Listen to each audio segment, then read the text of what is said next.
In orthopedic surgery, sports medicine, joint replacement, spine surgery, neurosurgery, and podiatry. And they offer their own brace shop, in-house full-body MRI, physical therapy, walk-in clinic, and so much more.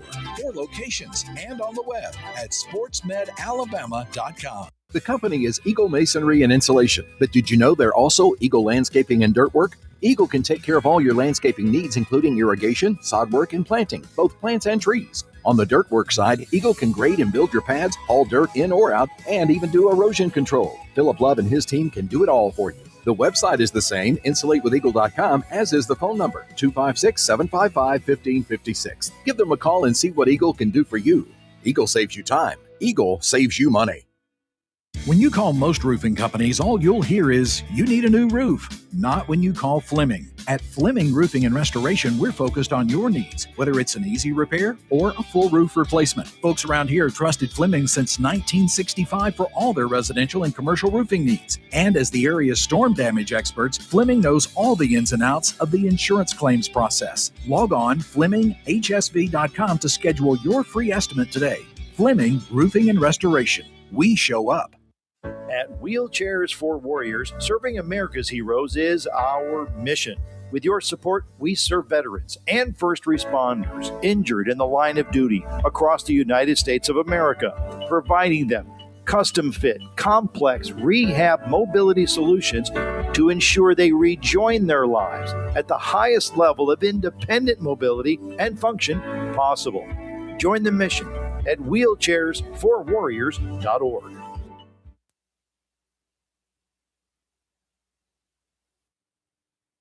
This hour of Talkin Ball is brought to you by Talent Heating and Air. When you need service, rely on Talent. From system installations to tune-ups, rely on Talent. Online at talenthvac.com. AL cert number 21014.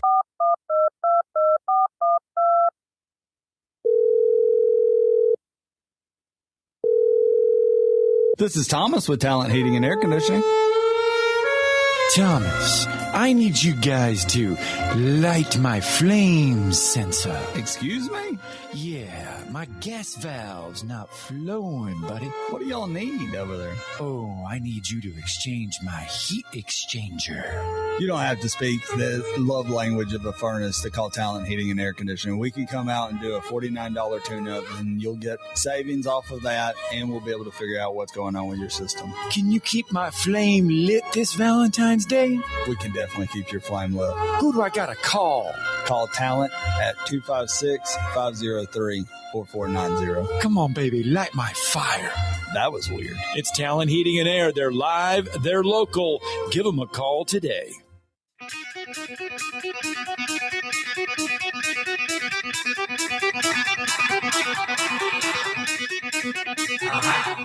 Welcome to Talkin Ball with Scott Tyson and Drew DeArmond. Call into the Neighbors Wealth Management Hotline now, 256-576-4977. That's 256-576-4977. Now, here's Scott and Drew.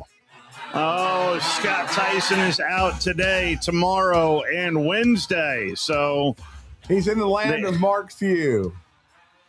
Mornings are just way too early for you guys. I know I said it Friday, but goodness gracious. Hey, man, now we got to do 3 hours. Yeah. So I got to have something with caffeine in it. I went by my handy-dandy Chick-fil-A. And is that half and half, or what kind of you drink better believe that is. It's not an Arnold Palmer, is it? Sunjoy. They call it a Sunjoy. What is a Sunjoy? That's just what they call it. But what is it? It's half sweet tea, half lemonade. Wait a minute. That's on the Arnold Palmer. That is an Arnold Palmer indeed. I was going to say, because when I said half and half, I was thinking half sweet tea, half unsweet. I wasn't thinking the Arnold Palmer. I thought they always called that an Arnold Palmer. I thought he had it. I thought that was like copyrighted.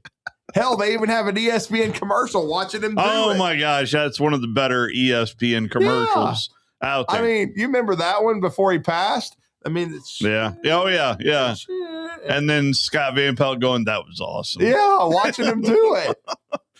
Yeah. Oh. I mean, I'll free the first to admit, I don't know that I've ever had one. Have you not? I Really? don't think so. I've had sweet tea. I've had unsweet tea. This is half of my DNA right here. I don't think I've ever had it. Shout out to Ryan Fowler, who does the same thing that I'm doing. I thought he did half and half. I thought Fowler's was half sweet tea and half unsweet. That's the other one. Yeah. He's living the life at the beach. So. Forgive me for chewing ice into a microphone. Okay. We're all right. If you'd like to be a part of the program, you can do so. 7 a.m. hour is wide open at 256-576-4977. It looks like another beautiful day. The sunrise was gorgeous on my way out of the homestead. So would love to hear what you have to say. But this is our first weekend without football. Although there is some football news that we will get to on the college side. But I just from an overall standpoint, I have not seen a whole lot of Olympics, period. And I did not watch I watched a lap of the Daytona 500. Here's the only part of the Daytona 500 I saw. What's that? Michael Jordan holding up the trophy, which I thought was cool. I thought Fox was going to play this. I really thought Fox. But see, what I'm expecting in the next calendar year is for LeBron James to announce that he's bought a race team. Yeah. And that it's the greatest race team of all time and it's the GOAT. I figure that's what he's going to do. I did not watch the whatever you call the All-Star game now, which is trash. Oh, no. In fact, I threw it on the Today Show just to see what they were going to lead with. Yeah. They led with the NBA All-Star game. In fact, over the weekend, I was listening to ESPN radio during my travels. Yeah. And I'm telling you, everybody, you could tell they got the memo from the bosses like, we got to talk NBA. We got to talk NBA. I did not watch one single part of the NBA All-Star game. I didn't watch the dunk contest. I didn't watch the three-point shootout. Yeah. I mean. But I did watch Michael Jordan in Victory Lane at the Daytona International Speedway. I did see that video. That's all I saw. So I was like, okay, his race team obviously won. There was a wreck, and it's a shocker. There was a wreck in the final lap of the Daytona 500. Now, I will freely admit I had never heard of the guy that won it. Tyler Reddick.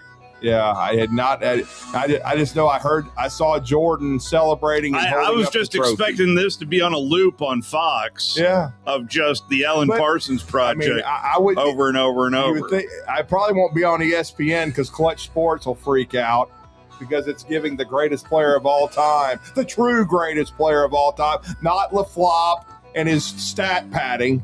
It's Michael Jordan because, see, LeBron thinks longevity equals being the greatest of all time. Well, that's not what it means. That's not what it is.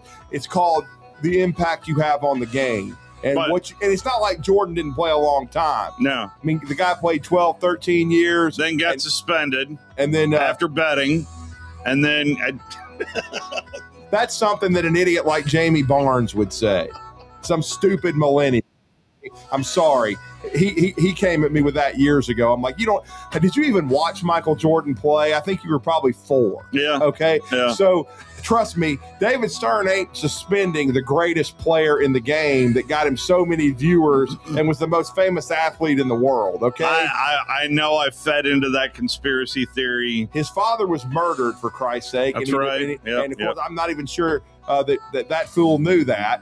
But anyway, I'm just saying that it was really good to see Michael Jordan in a live interview. Yeah, NBC, he doesn't do a lot. NBC, what a novel idea to have a live interview with Michael Jordan. Because Tirico's was taped. Yep. So, it is. He got live airtime. And I didn't see it live, but obviously watching the video, it was live because he was there celebrating with his team. But you could tell he was just genuinely, he looked like a kid. Look, he loves to win. Yeah.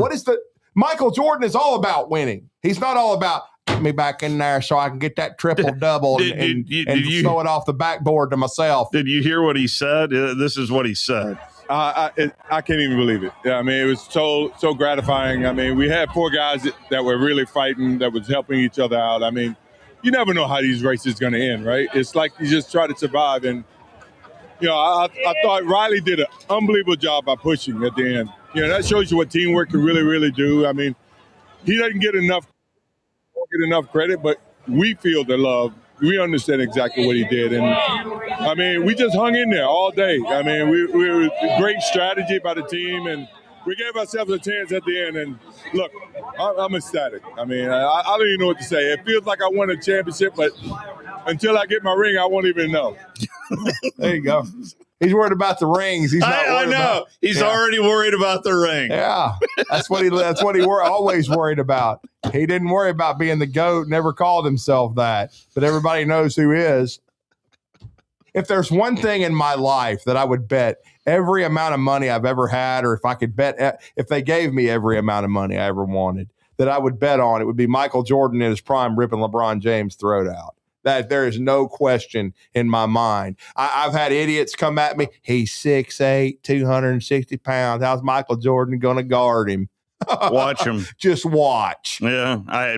But most of them that tell you that were 3 years old when he retired. Okay. They don't really understand. I was fortunate enough to watch Michael Jordan play quite a few games, including I saw angry Michael Jordan after the Hawks won in game 1 of the 97 series. I've heard stories about that one. I still remember looking at Holman and going, did we just screw up? And all of a sudden I get, can I enjoy this 1 second before we talk about game 2? And sure enough, Bulls popped up.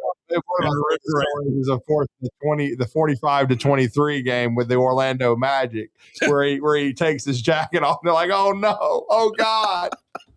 Here comes Jesus again. We've already pissed him off." And then, of course, they don't ever forget. They lost to B.J. Armstrong one time. During the playoff run. Yep. And he talked a lot of noise. I think that was with Charlotte. That's and exactly right. I'll never forget Jordan with his back, because he'd come back from baseball. He goes, it's all good when you talk some stuff, one game. But, and then, of course, I think BJ scored 2, maybe the next game. Well, The Last Dance kind of chronicled that as well. And that is... And I respected the hell out of George Karl. George Karl used to get infuriated because Michael would create things that made him angry and would motivate himself. But that's just why he was great, because I'll never forget, B. Rich is listening to this show. He'll remember when we were in typing class in 9th grade. The Lakers won game 1. He came in talking all kind of smack, acting like the series was over. Because Sam Perkins and the Lakers, Sam Perkins made that huge 3, and they won in Chicago Stadium. They've already got the home court, he said. It's over. He's like, the Bulls, it ain't their time yet. In a row. That'd be 4 in a row for those of you listening. They burned the forum to the ground. Even one time with a damn injured toe, which was, most people, like LeBron, he'd be out for a month and a half. Load management. Yeah. Well. Or Deron Peterson, another worthless piece of trash. I know there was a walk-off shot in the NBA All-Star game. I saw it on SportsCenter. But anyway, 256-576-4977, the telephone number. Let's squeeze in Pat before our first time out. Good morning, Pat. How are you this morning? Hey, good morning, guys. Morning. Hey, man, it's like this. If not Bronny, but if LeBron reached, Michael would teach. Guarantee you that, no doubt about it. That's the old saying. That's a good one, Pat. When you reach, I teach. Yep. That's a good one. Yep. Hey, guys, that Alabama went out and got a wide receiver pickup. Yep. Drew, I want to know, how did this guy slip through the cracks? Hey, you don't have 1,200 plus yards receiving. Yeah, he played at Mississippi Gulf Coast Junior College. I know the coach down there. And, hey, this kid's a real deal. Hey, is he Smitty reincarnated, the Slim Reaper? I'm not getting that carried away with it, but I will say I think I know what happened. He was going to go to Kennesaw State, but it's like everything in recruiting now with the portal. High school players that aren't top 100 players or whatnot, 4-star players, and of course, if you're not a 4 or a 5-star, this kid was a 3-star coming out of high school. I would also imagine that he had some academic issues because he had to go to the JUCO route for 2 years. So, and he had a modest freshman year, as you said, you already mentioned it, Pat, a 1,200-yard monstrosity of a sophomore year. He was going to go to Kennesaw State, who had a good year this year, went to a bowl game. But I think it's like with everything. Everybody's focusing on the portal first and the 5-star and 4-star high school player. The JUCOs are getting overlooked and ending up at places like Kennesaw State, because from what I understand, I think John Summerall and the Gators were, pursuing this kid too late after they figured out that and saw his film and like, wait a minute, this guy kind of slipped through the cracks. Alabama's been trying to fill out their roster. They need more talent in the room. And I'll be honest, I watched this film yesterday. He looks really good. You mentioned Slim Reaper. He's about 6'1", 175. I think he's a little heavier, but he definitely looks like he has explosive speed and good size, good ball skills. So it'll be interesting. It's going to be fascinating to see Coach DeBoer and his staff's approach because they were known for being really good evaluators at Washington because that receiver core they had where they had 3 pros and then Germ was number 4. I don't think any of those guys were 4- and 5-star level players. They were just guys they evaluated. Some they inherited, some they recruited. So it's going to be really fascinating to see if they keep this up. Some of their evaluations in high school, in their first class at Alabama have already been really good, like the Zabian Browns of the world, who they got, who was not considered a 5-star talent, who looks like one now. So I'm going to be fascinated to see how this all works out with Courtney Morgan and his crew, because I like the way they've evaluated high school players. And now you're talking about Tyler Henderson, this JUCO. We'll see how he does as well, because they've done a good job of evaluating the non-portal guys. Now, I thought the 3 guys they brought with them to Washington, Cuevas, Brailsford, Germ, I thought they were good players. Some of their other portal guys have been so-so. That part of it probably needs to be improved. But again, we have a small body of work, but I think their high school and JUCO recruiting has been good. Yep. All right, guys. Hey, I appreciate it. I just said 1,200 yards. And this guy's got pretty much blazing speed too. He looks like it's good on film too. I like his burst. He leaves people, in his wake. Yep. All right, hey fellas, y'all have a blessed day. And hey, but one thing before I go, yes, sir. Hey, there was a song by Jerry Reed. When you hot, and when you not, that ought to be played. Ought to be Latrell Wright's walk up music.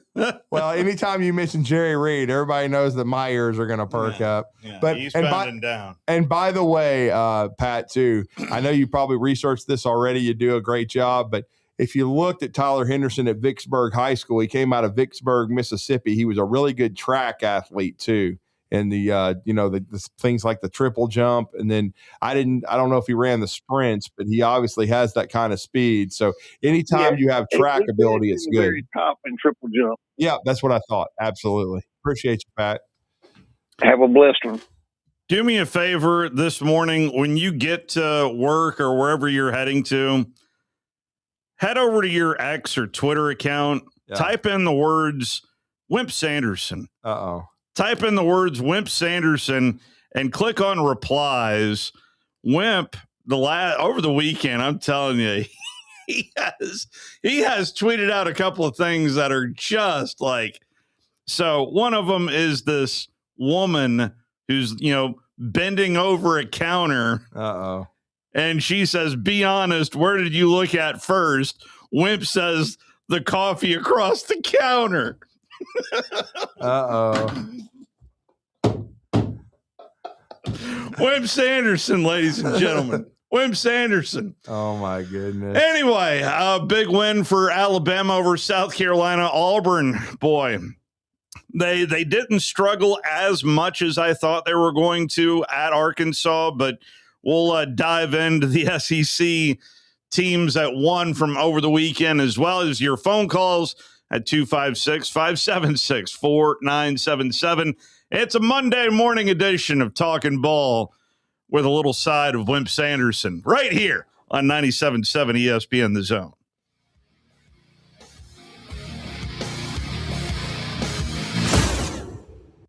You're listening to Talkin Ball on 97.7 ESPN The Zone.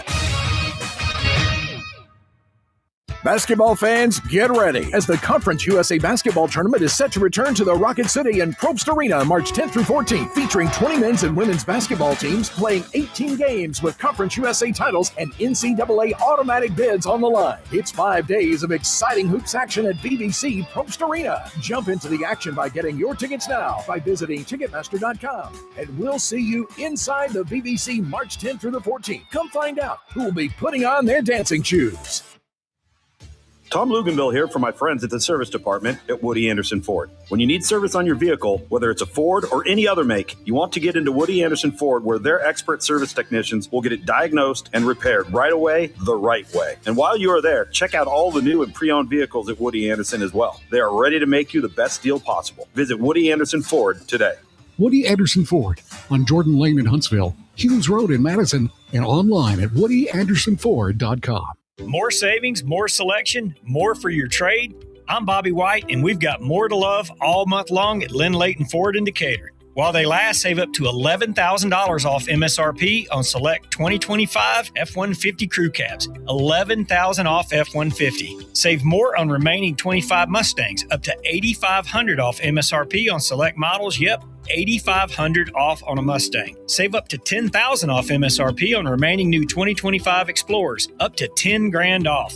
New 25 Bronco Sport start under $27,000. That's right, just $26,800 after a $1,000 Ford owner loyalty rebate. New 25 Broncos start at just $36,500. That's $36,500 after the $1,000 Ford owner loyalty rebate. And there's never any hidden markups or dock fees. All these offers with your good credit, and we hope to see you soon at Lynn Layton Ford, right in the heart of Ford country, just a mile south of the Beltline indicator, or online anytime at LynnLaytonFord.com.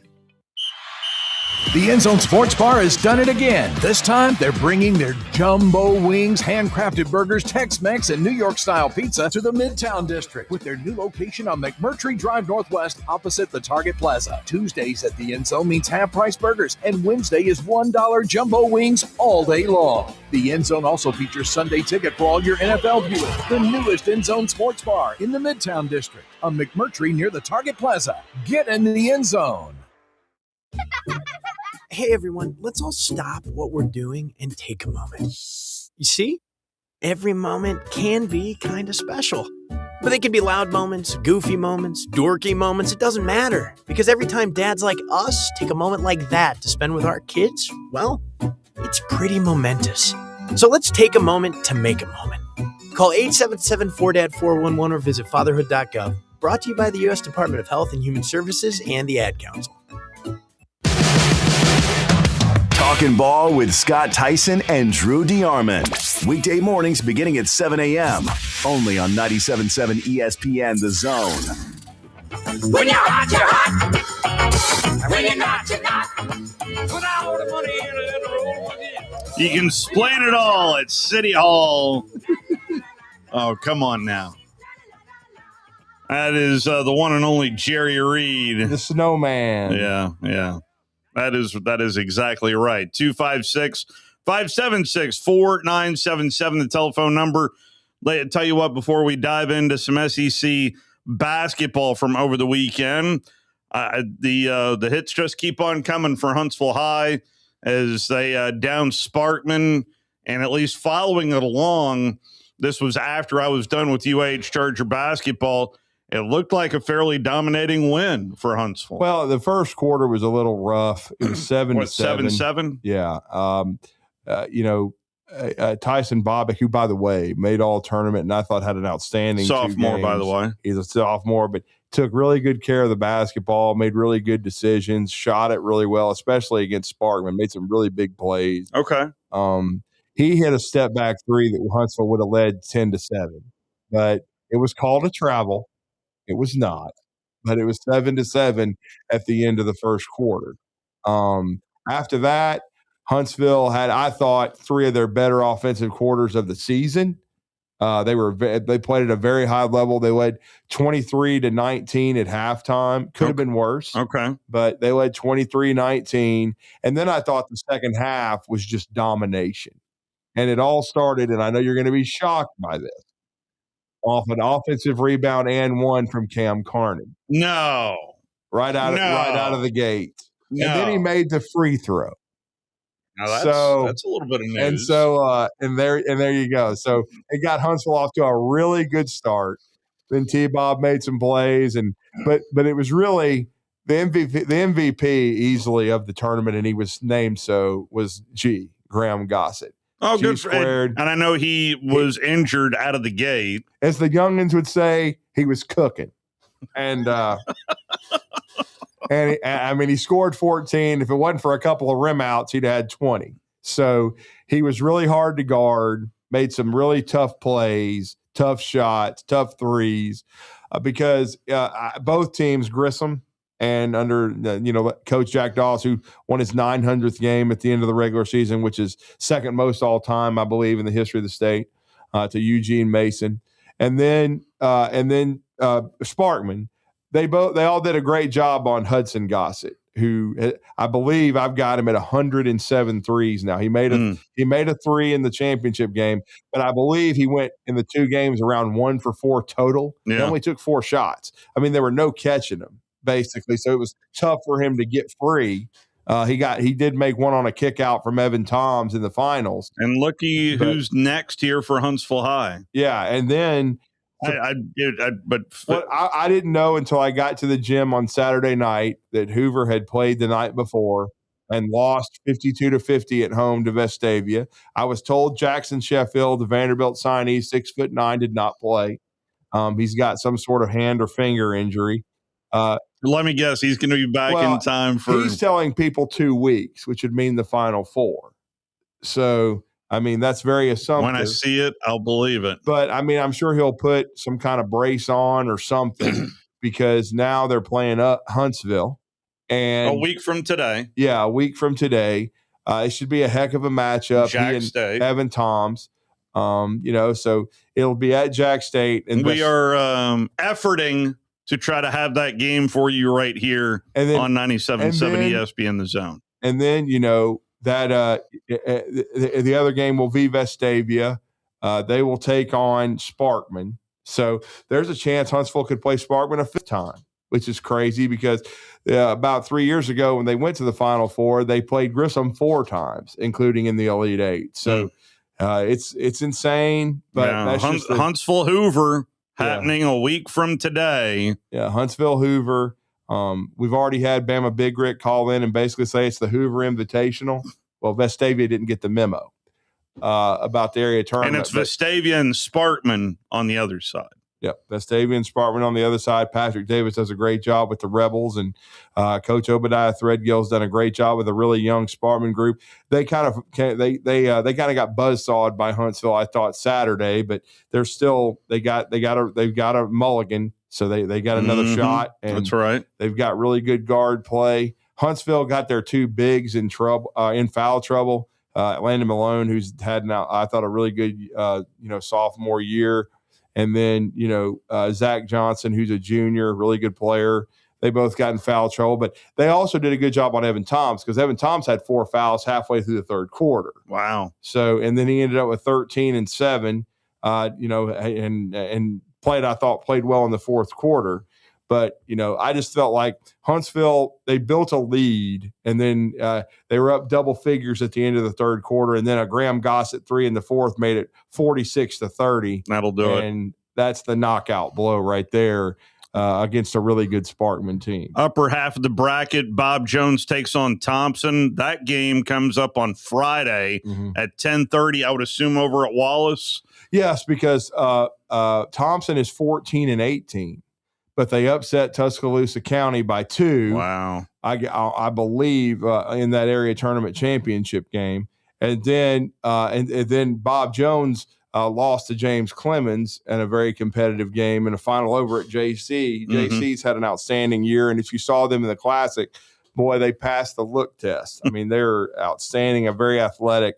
We're going to talk to Frankie Sullivan at 9 o'clock to kick off our third hour. That's right. To congratulate them and get his thoughts on getting back to the regionals. Because remember, a few years ago, I guess it's more like maybe 4 or 5 years ago. They about he's close to 5 now. Early in his tenure at James Clemens, they made a run. They played Oak Mountain, who was the defending state champs, and they took them out in a very high level game at Wallace in the Sweet 16. Then went on and went to the Final Four, and we were a basket away from beating Enterprise. But Rhett Harrelson is still the coach at Enterprise, and Death Taxes and Rhett Harrelson. Enterprise won the area over Dothan. Dothan was number 1 in the state. They were 27-3 going into that area championship game and got shellacked by 19 by Death Taxes and Rhett Harrelson. Rhett Harrelson always seems this time of year to get his team ready to play. So if you draw Rhett Harrelson in the playoffs, you better be ready because they're going to be a tough out. The Thompson-Bob Jones game is slated for 10:30 on Friday. The James Clemens-Tuscaloosa matchup, again, this is the boys' side, also set for Friday at 1:30, also at Wallace. So there is, I know, going to be a lot of folks traveling either to Hanceville or Jacksonville this week in particular, as well as next week. So congratulations to all those winners moving forward, and we'll definitely keep a close eye on the state brackets as they are. It's going to be a busy week at the AHSAA. Yeah, and Madison Academy in the Sweet 16 will be taking on the Plainview Birds. Oh, boy. And Plainview is on the very short list in 4A to win the championship. And I know Tom Berryman's had a good year also, and I think they got as high as the number 2 in the state rankings in 4A. So Madison Academy, the boys having a strong year as well. And that game happens Wednesday night, 7:30 tip-off time. Wallace State, I'm assuming? I believe, yes. I know it, well, I don't know. We'll have to check that. Maybe at Jacksonville because last year I may have to flip a coin on that one. Yeah, we'll have to check that one. I think that may be at Jack State. Because as a matter of fact, I think it is because there was some thought that they were going to switch things this year, but they were waiting for the reclass. So I think that game is at Jack State. Winner of the Madison Academy Plainview game takes on Asheville Alexandria on the other side. Because Alexandria took out DAR. DAR had to go over there. And Asheville downed at Randolph in that matchup. Yeah, because I got to give a shout out. I meant to correct myself on Friday. Apologies to Coach Hatfield over there does a great job, Trey Hatfield. But they actually beat Westminster. I was saying Westminster won that game, but no, Randolph won. Yeah. And Randolph got to the finals of the area, and then I went on to sub-regionals, but their season came to an end in the sub-regional. 256-576-4977. Before we take Bama Bino, hang with me. I promise we'll get right to you on the other side. It's time for another timeout. It's a Monday morning edition of Talkin Ball here on 97.7 ESPN The Zone.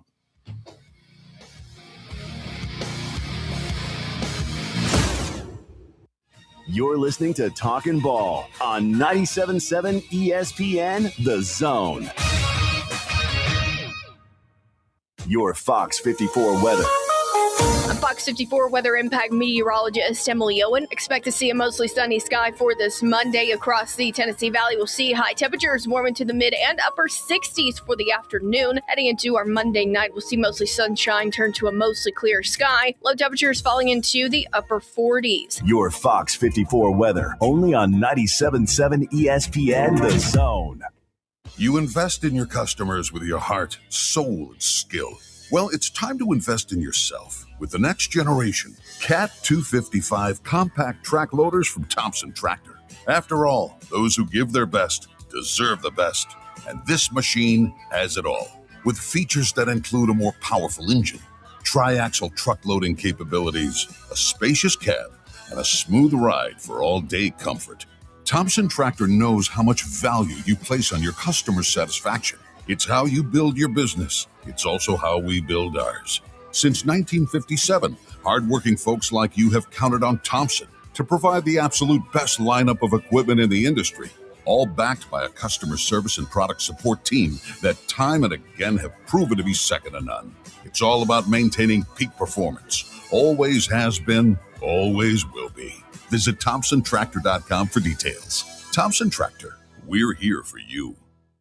These days, saving time is important, and saving money is even more so. That's where Eagle Masonry and Insulation comes in. Over the years, Eagle has expanded their services to meet the needs of folks like you in our area. If you need masonry, brick, stone, or block work, Eagle should be your first call. They can even help if your property needs grading, erosion control, and Eagle can handle dirt haul-off. Call Eagle Masonry and Insulation today at 256-755-1556. Eagle saves you time, and Eagle saves you money. You've got to experience Toyotathon at Bill Penny Toyota. They've got the selection with over 700 new Toyotas to choose from. And they've got the extras with Bill Penny perks and a 10-year unlimited warranty. So get on over to Bill Penny Toyota today and experience Toyotathon. Bill Penny Toyota in Huntsville and online at BillPennyToyota.com. Bill Penny's Toyota 10-year unlimited warranty is valid through the 10th year of ownership. Valid on new vehicles only. See dealer for details. Have you ever turned your back on God? Have you ever absolutely known the right thing to do and just turned around and walked away in disobedience? I know that I have. Aren't we thankful for our great and merciful God who loves us and forgives us and remembers our sin no more? I'm so thankful that his mercies are fresh every day. I need that, and I suspect you do too.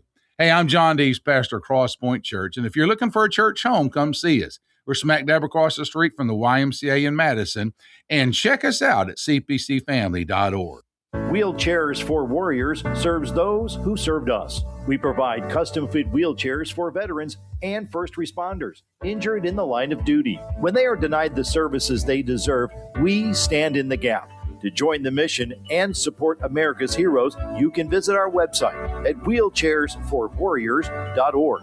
We are a 501c3 organization and part of the combined federal campaign. Visit wheelchairsforwarriors.org. Talkin Ball with Scott Tyson and Drew DeArmond. Weekday mornings beginning at 7 a.m. Only on 97.7 ESPN The Zone.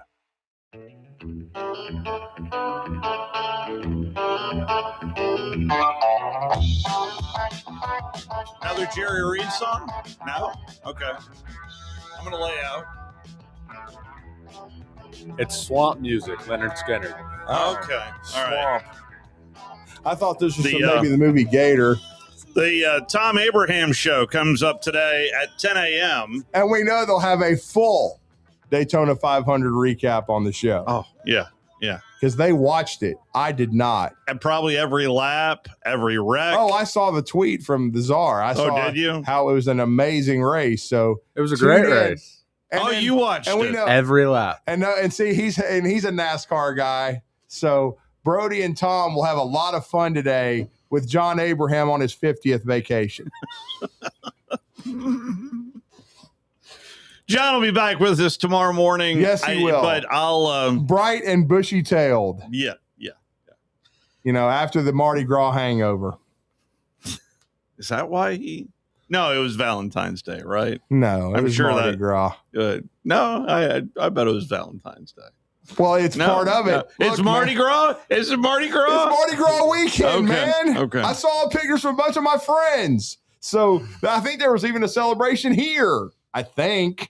Oh, that's right. There was a parade, I think, Saturday. So and it was Valentine's weekend, so he got the double whammy. Parade. I've never done it, and I never will probably. I don't dress up in goofy costumes, dog. I'm trying to think of the parades that I've actually attended here in Huntsville, and I've done, I think, at least one of the the March one and St. Patrick's Day.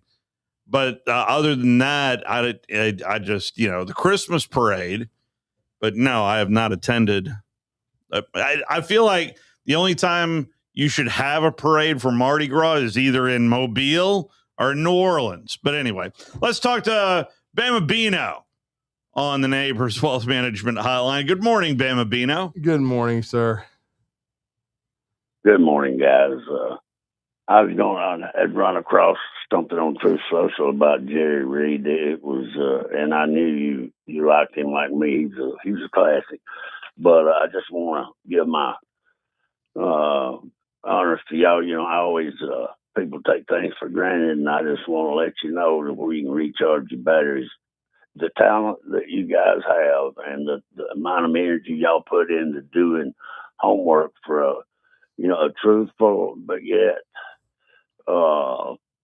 entertaining in a mature way and humorous way, the personality and the staff that all of y'all put together and the personalities is very appreciated. And I don't have how many dozen of my friends listening to it on Sand Mountain, and a lot that I don't even know about listening to it. I hear about it all the time, but people I didn't know listen to it. They're even follow sports. Say, well, I heard you on the radio, but thank you, from the bottom of my heart that y'all doing the. People don't realize you have to live it and enjoy it to be good at it. Well, I appreciate you saying that. You do a lot of work. Yeah, you do a lot of work, and there's a lot of sacrifice going into that, and I appreciate it. Anyway, I think don't quote me on this, but I think I saw it on Truth Social post, and I say that it's called Jerry Reed, The Lost Interview, or it could be called One-on-One with Jerry Reed, but it wasn't one that was on, television at the time much. It's probably one of his later ones. I don't know what year he died. This was in the 2000s, probably 20 years ago or longer. And Stacey David put it out, and it was telling, he was asking him about how the filming came about and how he was asked to do certain things. And, I didn't, and it even reminded me, I remember my dad told me he played backup music and music back in the 50s and 60s even. Right. And he wasn't didn't just get into TV and take acting and this and that, but he done a lot of music and backup for other people. But he was just telling about he was there when they drove the Trans Am, the Bandit car off of the whatever it was on before they did filming. They were just getting used to who's going to do what, and the stunt guys were there, and he just does a lot of history about how certain things came to be, about how it was put together. And man, it's every now and then on DirecTV they'll have one on the movie classics or Bravo channel or something, and I'll see it, and I about once or twice every 3 years I'll watch it. It never gets old. Mm-hmm. It's just, it takes you back to a time when it's a true Americana, and I just appreciate you guys and liking some of the things I do. I don't think a lot of people do. And y'all got the best DJ in the world now. Hey, he plays some good music, and it reminds me of days when I had hair and they made music and not noise like they do now. But love you guys. And thank you, Bama Bino. Have Thank a good you, morning. Appreciate it. Always good to hear from you, Bama Bino. And by the way, so part of my travels from over the weekend, my mom is recovering from foot surgery. Right. And her place is near, oh gosh, what's the name of that racetrack? It's not Talladega, but it's oh gosh, it's escaping me right now. You're looking at the wrong person, because I don't follow motorsports, bro.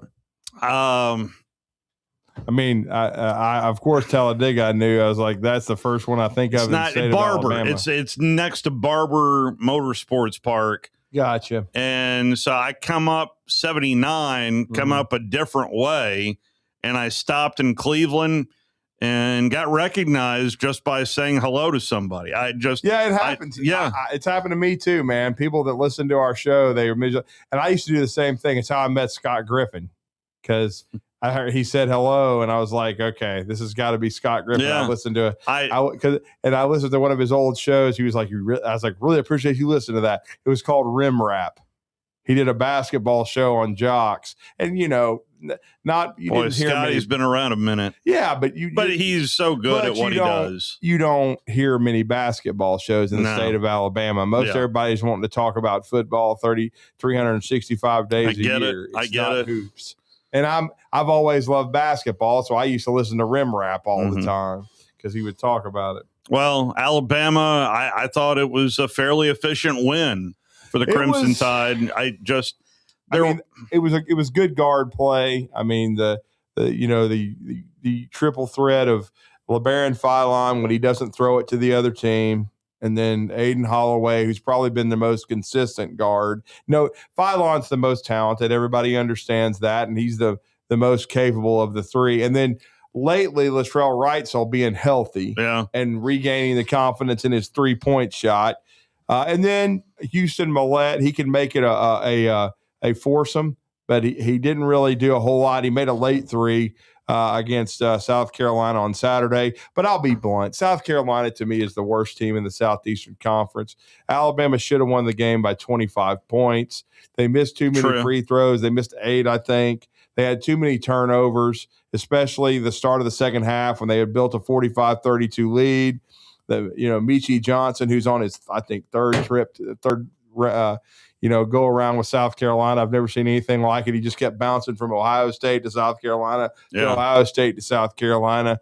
Amir Allen's playing more minutes. Amari Allen is playing well. I mean, he only had 8 Saturday, but he did a lot of other good things. He didn't have a vintage game, but, they got the dub, 89-75. And so – but they're going to have to play a lot better on Wednesday because Darius Acuff and Arkansas are coming in. And there's a lot at stake because if you look at the standings. They looked really good against Auburn. But they look really good against Auburn without Keyshawn Hall. I get that. Who's got his head up his rectum. Okay. And we can say that. Okay. But I'm just saying that he got benched for not defending. And then I think there was a blow up in practice. I call that a Deron Peterson. From Kansas. Yeah. So, and look, Keyshawn's on his 4th team in 4 years. Really good player, but I guess there's a little bit of temperamental things going on. And so, Stephen Pearl, to his credit, trying to discipline his guys, he got to do it. He benched him the last 12 plus minutes against Vanderbilt, and then I believe that was the game. And then this past game didn't suspended even play him at all. Indefinitely. Yeah, and from what I understand, he was with the team on Saturday. I watched some of the game. They liked his bench energy. They thought he was rooting for his teammates. Stephen Pearl seemed to say after the game, and I watched the press conference because, again, I was at Huntsville High for some of that, but he was just like, hey, we need to get everybody back on the same page. We got to get our guys rolling because if you look at their schedule the last 6 games, it sets up pretty good if they can get Keyshawn's head screwed on. Because let's be blunt, he's one of the top 3 scorers in the league. Yeah. He gets to the free throw line more than anybody. He's a bucket. And then Pettiford probably had his best game of the year. I think so, and too. His last 2 weeks have been the Pettiford we thought we would see. So if you get both of them back, they can definitely go on a run going forward because even with a 14-11 record, I went back and looked at it last night. 11 losses is quite a few. Yeah. But they don't have a horrendous loss. No, they don't. And I will say this, they can't have any down the stretch. Like, to me, they need to go 4-2 at worst, maybe 5-1. And if they do that, then they're solid. I think if they go 4-2, that would put them at 18-13. Because they got 11 losses right now. But I thought looking at a couple weeks ago, I looked at their schedule going forward. I thought their best case scenario was 19-12. They've got Kentucky. But see, it's at home though. I know. It's in Neville Arena. And I know Neville has lost some luster without, Bruce, I'm perfect Pearl taking pot shots at Nate Oates all the time. I watched a good bit of the Kentucky-Florida game. This just in, Florida's pretty good. Florida's the best team in the SEC. This morning, and I'll give Lee Shervanian credit because I should have said best home win for Auburn was Arkansas. I said best win is that road win. What about Florida? I said, you're right. The best win was Florida, best win of the whole year. And then it's probably and Arkansas that wasn't a fluke home. Either. That was them and then out. Probably St. John's. Yeah. So on the road. So in New York. But I think Auburn, it sets up for them. I like the way it sets up. And since the game's at Neville, because come on, I think everybody understands that this is not vintage Kentucky. Yeah. I think they've improved, and they might be the second best team in the SEC, but I give Auburn an above average chance at winning that game in Neville Arena.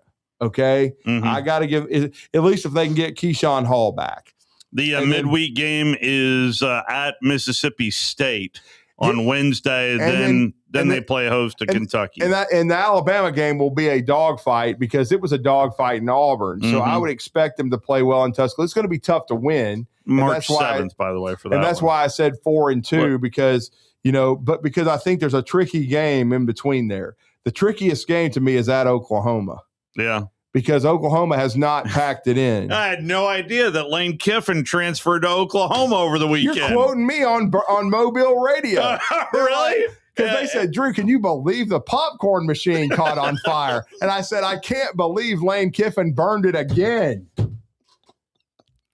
As soon as I saw that picture, I said, wow, Lane Kiffin transferred to Norman, Oklahoma. He's burning popcorn up there. Everywhere. Let's take our final timeout. Brandon, I promise we'll get right to you as we shut down hour number 1. No burning popcorn here this Monday morning here on Talkin Ball.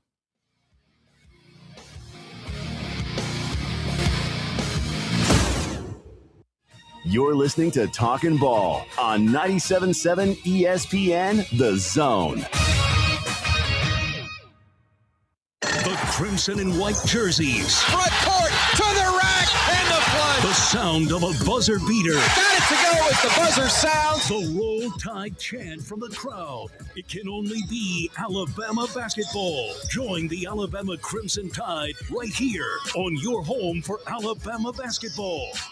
Listen to Alabama basketball all season long on 97.7 ESPN The Zone. There's power in caring when it is put into action. Each year, our bankers serve on nonprofit boards, support our local educators, and volunteer with our hometown food bank. I'm Bobby Humphrey, Vice President of Business Development for Bryan Bank, and community service is just not a line item in our mission statement. It's who we are. Because after all, Alabama is our home too. That kind of commitment to community might not be what you would expect from a bank, but it's exactly what you can expect from us. Give us a call or stop by one of our 2 offices in the Huntsville area and experience unbeatable service and legendary results. Bryan Bank Equal Housing Lender, NMLS ID 2428943, member FDIC. Since 1983, Berkshire Hathaway Rise Real Estate's Ann Adams has been your local go-to real estate expert in the area. As a buyer, you can trust Ann's in-depth knowledge of the local housing market to narrow available properties down to those you'll be interested in, saving you time when shopping for a new home. When you're ready to sell, Ann's expert negotiation skills will ensure you get a fair price and hassle-free experience. Call Ann Adams today at 256-337-2625 or email annadamsrise@gmail.com. Welcome to Kern Electrical, where teamwork powers every project. Our champion sales team takes time to understand your needs, tailoring the perfect Generac generator for your home or business. Our project managers handle all coordination, ensuring a tackle-free installation. Our certified installation crews ensure peace of mind, even in the darkest moments. With our service and maintenance lineups, you can be assured we're with you every step of the way. Experience the home team advantage of Kern Electrical, your Generac superstore. Most current way to keep your power on. GeneracSuperstore.com. Hello, listeners. My name is Jonathan Dunwoody, and I own Minuteman Press. We are a full-service print shop that is locally owned and operated. I have personally been handling direct mail for over 17 years and have a great relationship with the USPS. We are the only print shop in the area that is listed as a print provider on their website and the only printing franchise that can use their logo as our partner on marketing materials. We can help from conception to design, print, and delivery to the post office. And with our easy, secure online payment option, you don't even need to leave your office. Minuteman Press, we're not just putting ink on paper, we're building relationships. No Wi-Fi? How are we going to stream the game? Mom, I have a research project due. How are we going to make dinner? Don't let power outages send your family into a meltdown. Get a Generac generator from Current Electrical. We keep your lights on and your Wi-Fi on. Visit gensuperstore.com or call 256-880-1880. Trust us, your family will thank you. Most current way to keep your power on. GeneracSuperstore.com. This segment of Talkin Ball is brought to you by University Kia, the #1 volume Kia dealer in the state of Alabama. Located online at universitykia.com.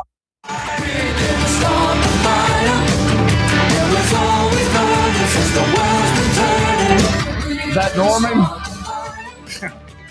There was a fire burning there in Norman, Oklahoma, but back here on the morning show, it is Talkin Ball. See, that would have been perfect if it's in the PMAC. You know, you burn the popcorn and then get your ass beat, you know. I guess the other bigger story out of the Olympics is all the cheating and the curling. Surely not. I know. There's a bunch of cheaters from Canada now. I know, a bunch of Canadian cheaters up there in the Olympics. And by the way, it was the Olympics and it was Valentine's Day. So we get this story from the IOC spokesman, Mark Adams. All I would say was that, it clearly shows that Valentine's Day is in full swing in the village. And I don't think I can add very much more to that. As you say, it is Rule 62 of the Olympic Charter that we have to have a condom story. But I think 10,000 have been used. So 2,800 athletes. You can go figure, as they say. So happy Valentine's Day there. Happy John Abraham. Speaking of Valentine's Day, our buddy Brandon waiting to join us. Yeah, I'm sure he'll enjoy that intro. How are you, Brandon? Good morning. Well, somebody started the fire last night about halftime of the women's game, and Christy Curry about put it out. I'm just going to tell you, that was one woman not to be messed with last night. Well, but that was a strong finish by Oklahoma. I watched a good bit of the fourth quarter. Great third quarter for Alabama, who overcame a 12-point deficit to lead by 4. But it's just a tough fourth quarter. I am a lot more reserved about what I say about these women's teams and men's teams, but I'm just going to come out and say it. We're playing 4-on-5. If Essence Cody don't want to play, then I don't know what to do. But she's out there shooting threes last night instead of being under the basket. We need like 12 and 6 from her every night. And if we got that consistently, we can win a lot of these ball games. Well, they've had 2 bad losses at Texas A&M, who, by the way, beat Auburn last night. They beat Auburn and Alabama lately in the last week. Auburn. Yeah, but Texas A&M, they lost. And then, at Auburn. And both those games, I think it was by a combined, 5 points. And I know Essence didn't even play against Auburn, and I don't think she was much of a factor against A&M. You're right. If she's an all-SEC player like she was made out to be, they win both those games, and they have no bad losses, and they got a shot at a top 4 seed. But right now, those hopes are dwindling, especially with the schedule coming up, because as Brandon, on Thursday they host South Carolina and have to play them for the second time. And I'm hoping to load up and go to the Swamp Sunday. It's looking like I'm going to make that road trip, and I may follow it up with the trip to Vandy on Thursday. The Vandy trip would be a pretty sweet one. I mean, that's pretty straightforward. And, that's going to be a tough road game. And Michaela Blakes is a great player. But, if Alabama is going to have a chance to, help themselves seed-wise, they need to steal one of those. They definitely need to win at Florida, and then they need to steal whether maybe the game against Vandy, because the last game of the regular season against Texas is going to be a tough one, even though that's in Coleman. And A&M beat the brakes off of Auburn last night. By 18. Yep, that's right. Well, all I know is Christy's coming and hell's coming with her. Roll Tide. She was fired up, and her team responded. Yeah. Just, they're not getting enough from a young lady that they had touted. Jessica Timmons has had a really good year. Carly Weathers has had a really good year, and Essence Cody has not. Let's just be as blunt as we can. 1 hour in the books, 2 more to go. We will talk some Auburn basketball as well as maybe a little bit of baseball with Jason Caldwell coming up next hour. Stick around. It's a Monday morning edition of Talkin Ball. We'll be right back.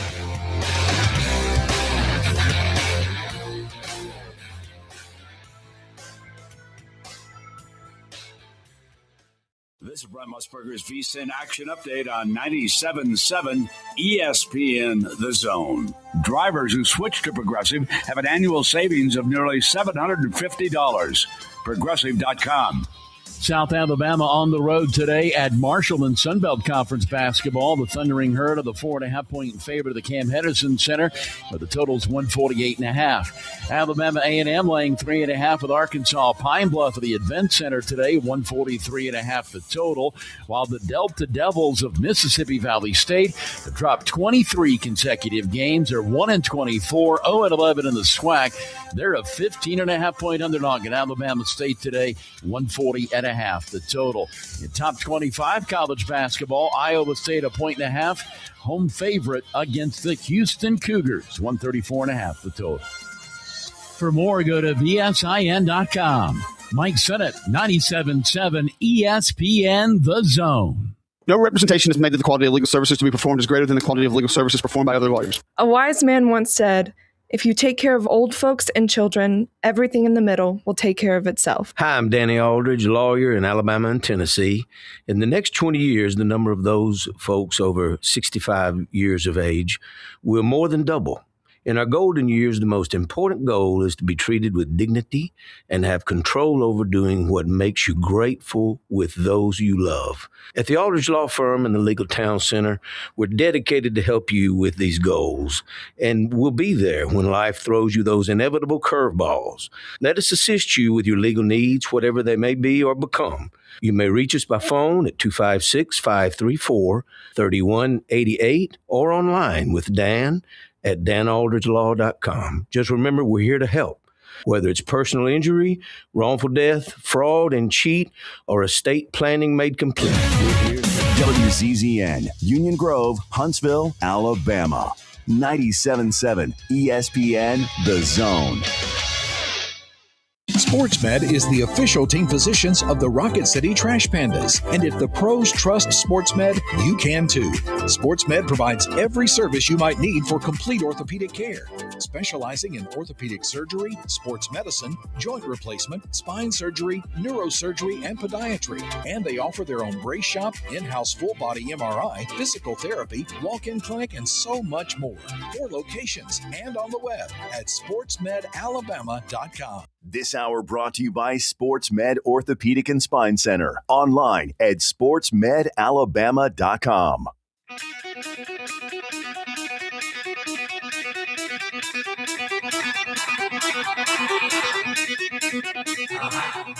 Welcome to Talkin Ball with Scott Tyson and Drew DeArmond. Call into the Neighbors Wealth Management Hotline now, 256-576-4977. That's 256-576-4977. Now, here's Scott and Drew. Scott is out today, tomorrow, and Wednesday. Stuck with me. Steve Moulton is me. That is Drew DeArmond. SportsMed Orthopedic Surgery and Spine Center bring you hour number 2. They invite you to give them a call today at 256-881-5151 to experience the SportsMed difference. SportsMed Orthopedic Surgery and Spine Center, dedicated to providing care that improves lives. On the subject of SportsMed, they're one of the main sponsors of UAH Charger basketball. Great weekend for the Chargers. Really great weekend as combined 4-0. And for the first time, there's a lot of firsts that we can go through for the women's basketball team at UAH. That was monumental, man. Very first win ever at Union. Ever. And of course that means first sweep ever. First, yes. And then also they tied their overall, it was their 18th conference win. That ties them with the most conference wins they've had in the history of the program. By the way, that number was set last year under Alan Sharp. Mm-hmm. And third, last but certainly not least, very first time in program history, attaining the Gulf South Conference regular season championship. So congratulations to the ladies, as well earned. Yeah, because I think last year Union won it, and then Union won the tournament in the finals over UAH, right? That's right. And I think it was like a 4-point game down at Sanford. This time by a combined 6 points, they've swept them. That's right. Yeah, that's right. So I saw it was 78-76 on Saturday, and what a win, because I knew that would clinch it. And it was tough for them. It was tough because I know they got off to a really good start. I think they had a 13 or 14 point lead in the first quarter, but by the end of the quarter, it was a dogfight. But Mark Campbell, he is such a good coach, and not to take anything away from a very good coach that we have in our own right, and Alan Sharp. Yeah, I mean, but for as long as I can remember, Union's kind of controlled the Gulf South Conference in women's basketball. And the folks in Jackson, Tennessee, really support that women's basketball program, and it's been he has a winning percentage through 27 years. That's how long he's been there? Wow. 88%. Wow, 27 years. And he is sneaking up. He's got, I want to say, 792 wins in his career. That's a legendary career. It really is. They call Lenny the GOAT of the men's Gulf South Conference. I guess this is the GOAT of the women. He really has he won a national championship? He's won several, but on different levels, not on the Division Two. Division Two, because they moved up. They won a couple, I think, in the NCCAA. That'd be the Christian Athletic Conference there. A number of universities participate in that. On the men's side, it was another solid win. It's nice to see them be healthy because they are getting healthier. But both the second half at CBU and the second half at Union was just very efficient for Coach Hedge's team. And on the subject of wins, this is only year 2 for Coach Hedge. 50 wins. 50 wins already on the resume there at UAH, and the Chargers will be back home Thursday taking on AUM. Saturday is really something you need to circle. Montevallo's coming into town on Saturday. Final 3 games are all at UAH, so they've at least set themselves up for, this is a 4-game winning streak, have not lost in February, and you've got all 3 games left on your schedule, all at home. So it's right there for the taking if things fall in the right direction, and who knows, maybe another NCAA tournament berth as well. I may have to check out that Montevallo UAH game, because I know the first game was a high level game that Anthony Camara's group won. That's right, and I think they've already clinched their berth. So has UAH, but you're right. There is a lot of local flavor on that Montevallo team too. Yes, Jalen Curry, Brandon Fusel. Yes, I'm expecting a lot of purple.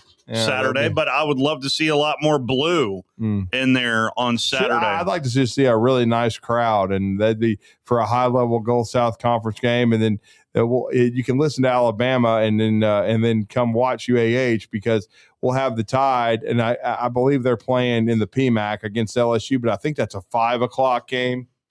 I think it is. I was looking. I think it's 5:00 on the SEC network, and it's one that Alabama is going to need, because if they want to finish in the top 4:00. Well, I'm sorry.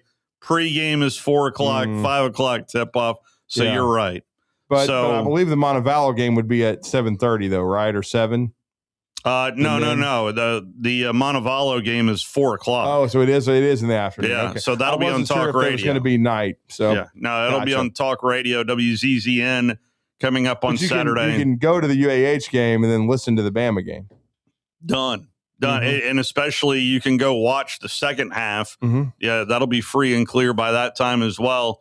But there is baseball going on. I don't know if you saw this from over the weekend. Baylor hit 3 grand slams. Freshman, right? That's right. Yeah. And Tice Armstrong. Tice Armstrong ties an NCAA record with 3 grand slams in one game, as Baylor just eviscerated New Mexico State in a 15-2 drubbing, and it was a run rule early. They do that through 7 innings with 10 runs. But, wow, I mean, did you catch that, though? Marshall McDougal and the blast from the past. I think for 1 year for the late, great Mike Martin at Florida State, I think he hit 6 bombs in one game. Wow. And I think he may have been a freshman that year, too. If you Google Marshall McDougal, was it 6 that he hit in one game? It was something absurd where he was like 6 for 6 with 6 bombs. And you thought it was fixed. But, I mean, it wasn't, of course. I mean, he was, I don't know that they were doing the Alex Cora and stealing signs. But still, I mean, I think he hit 6 bombs in one game, because I'll never forget seeing the highlights, and I was like, that can't be true. And you sit there and watch it. Like, I've heard of people hitting 4, but 5 or 6, you're like, good grief. Some people don't hit that in a career. So I don't know if you heard this, but a couple of weeks ago, I had Ben Ingram on just to get rotten luck for the Braves so far. That's exactly where I'm going, because I'm getting all excited for spring training and pitchers and catchers reporting. And I'm asking Ben, hey, how are we health-wise? We're good. I hang up with him, and it's like I'm going to steal a Chuck Oliver phrase. We got in the DeLorean and went back to 25. They're all getting hurt again. Schwallenbach is hurt. Joe Jimenez is hurt. Now Hudson Waldrop is hurt. What are we doing? Come on, boys. Let's stay healthy this year. But, that's the latest, is that Hurston Waldrop has an elbow injury, and now he's questionable for the start of the season.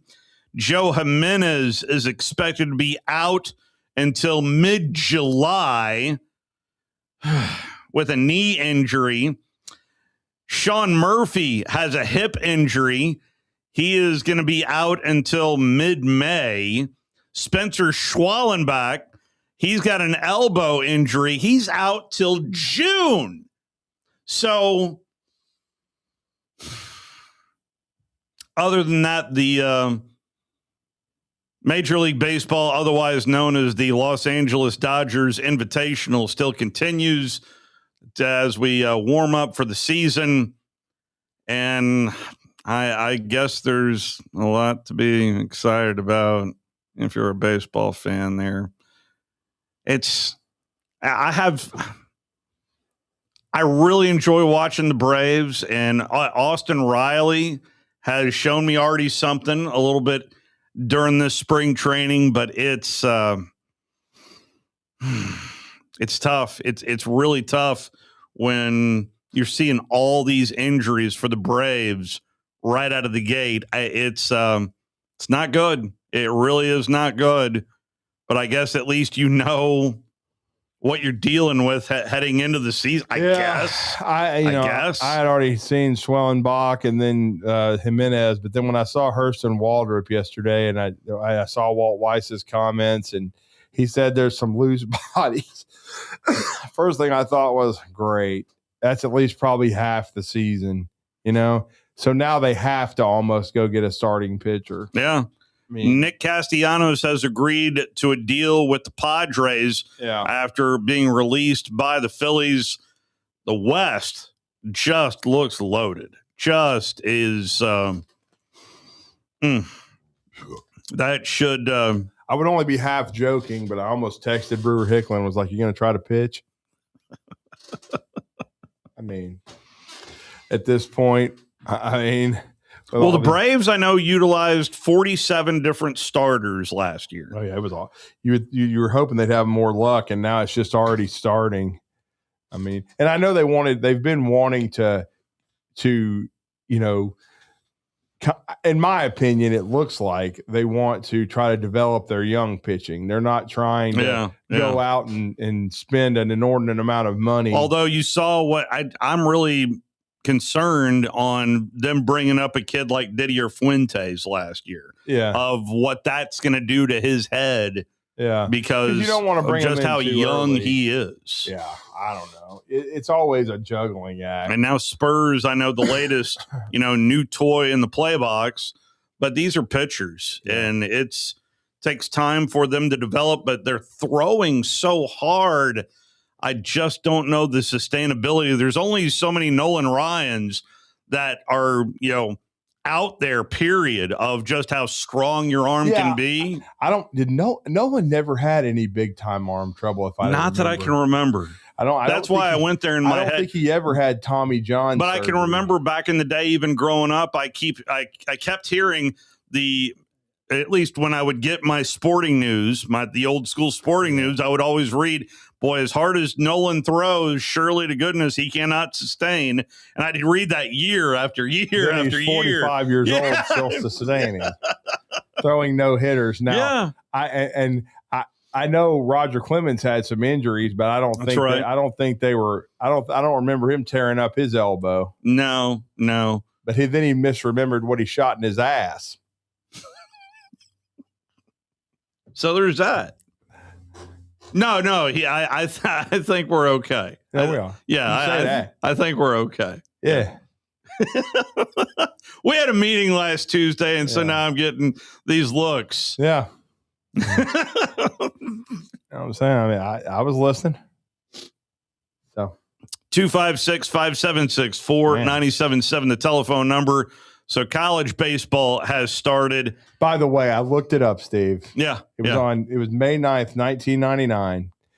Junior Marshall McDougal, who went on to be a first-team All-American that year and played in the College World Series, playing second base for the Florida State Seminoles.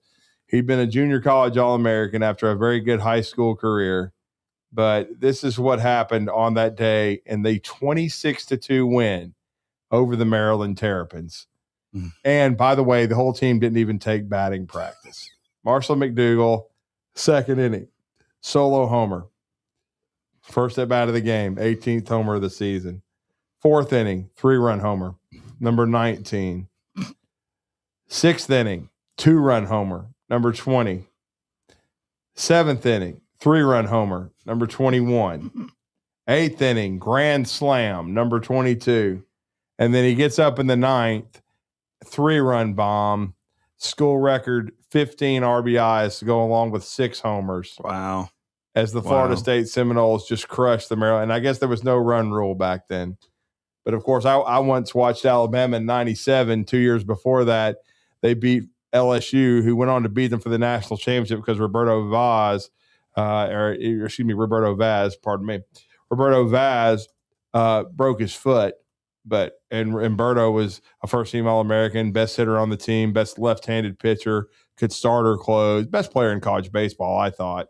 But he got hurt in the regional final because back then there was no super. There was just one regional. You went to the World Series because there was, I believe, 6 teams in a regional back in those days. Okay. But either 6 or 8. I'd have to go back and check it. But Alabama beat USC in the finals, but he broke his foot, and it was so sad. He was bunting and he stepped on a baseball before the game, and but Alabama still went on to reach the national championship game. They had beaten LSU 2 out of 3 times, and really 3 out of 4 because they beat the hell out of them in the SEC tournament championship game too. But by the time they got to the finals, and there was no 2 out of 3 series in those days, it was one. They had to come out of the losers bracket. LSU stayed undefeated and had their pitching lined up. And a guy that they had shelled in that 28-2 game beat them in the finals. Michael Daniels started the game for Alabama and had started the SEC tournament championship game and beaten LSU. It's just one of those things. And Michael Daniel is actually from Calhoun Community College. Okay. He's from North Alabama. I didn't realize that. But Alabama lost the game. I can't remember the exact score, maybe 12-7, something like that. They lost. LSU, I think, won the game. And then Doug Thompson, I think, was the pitcher for LSU that started. And Alabama had beaten that same LSU team 28-2 in a game in Tuscaloosa. So, and Alabama was the best team in the country that year if they're healthy, if they have Berto, in my opinion. But it was just one of those things. You get a guy hurt. They still had a very deep team, very good team that reached the 97 finals. And they've reached 2 finals. They lost to Roger Clemens and misremember in 83. For Texas, no telling what he was taking back then either. But I think I don't know if he was taking anything back I think he was corn-fed back then. He was just because look, this is what I always say about Roger and Barry Bonds. Yeah, all you got to do is just look at their baseball cards. Yeah. They were Hall of Famers before they became so vain that they had to do it to prove to themselves that they were going to elongate their careers and prove that, okay, well. I never understood why the elite guys wanted to do it. Now the tweeners makes more sense to me guys, logically. I just think because of what you're earning is differential between AAA and Major League. I think with Roger, it helped him overcome some nagging injuries. And it allowed him to come back when a lot of people were doubting him. And he was using that as fuel. He didn't like being doubted. And then Barry Bonds, he freely admitted he's already talked about why he did it. Yeah. Because of Mark McGwire and Sosa. He was like, man, I'm so much better than them. Let me show them what I can do. And so that's why they did it. But Alabama baseball team did take 2 out of 3 against Washington State, although they did lose game 1, 8-4. I watched all of game 1. It was horrendous. Was it? It was one of the worst openers I've ever seen Alabama play. They did not play well in any phase. They didn't pitch well. They didn't have good at-bats. I didn't think they looked real good defensively. But to their credit, against a Washington State team that I think is only decent at best, they came back the next 2 games and shellacked them in that doubleheader. One was a 9-inning game that the other was a 7-inning where they run 8-1 and then 11-1. Yeah, 11-1. They got 2 really good starting outings. Zane Adams gave them 5 innings, and then remember the name Miles Upchurch. Okay, he's a true freshman from Maryland who started game 3 and through 4 innings had 9 strikeouts and has got a changeup that's as nasty as any pitch I've ever seen. I mean, it made Washington State look really bad. If you just want to take a look at the current standings and do a double take, the only team below 500 out of the gate, Vanderbilt.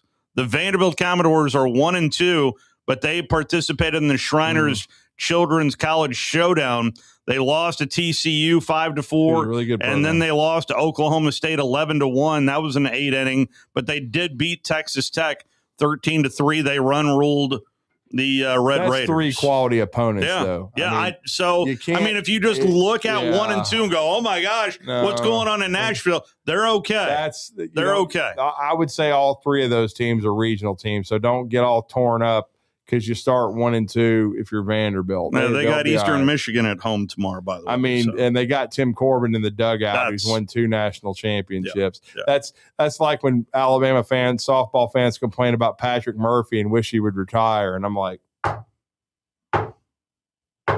yeah, how well did that go for her? Mean, anyway, let's hello out there. I would say more, but I'm afraid I might get sued. Let's take our first time out. It's hour number 2 here on Talkin Ball. We'll be right back.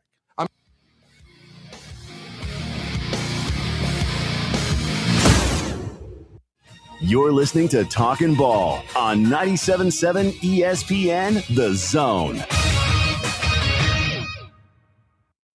These days, saving time is important, and saving money is even more so. That's where Eagle Masonry and Insulation comes in. Over the years, Eagle has expanded their services to meet the needs of folks like you in our area. Taking care of your property yourself can be a real headache. Eagle can handle it for you. They offer full landscaping services, irrigation, mowing, bush hog, and can install plants and trees, sod, and even landscape borders. Call Eagle Masonry and Insulation today at 256-755-1556. Eagle saves you time, and Eagle saves you money. Tom Abraham here for my longtime friend Mike Owen of Owen Home Appliance. You know, Mike has over 25 years experience in the appliance industry, and since 2017, Owen Home Appliance has served customers in the Tennessee Valley with a focus on quality products, affordable prices, and excellent customer service. Owen Home Appliance prides themselves on community involvement as well, sponsoring local teams and events while making sure that you get the right appliance at the right price. Visit their highly interactive showroom in Lacey Springs, just 8 miles south of the river on 231.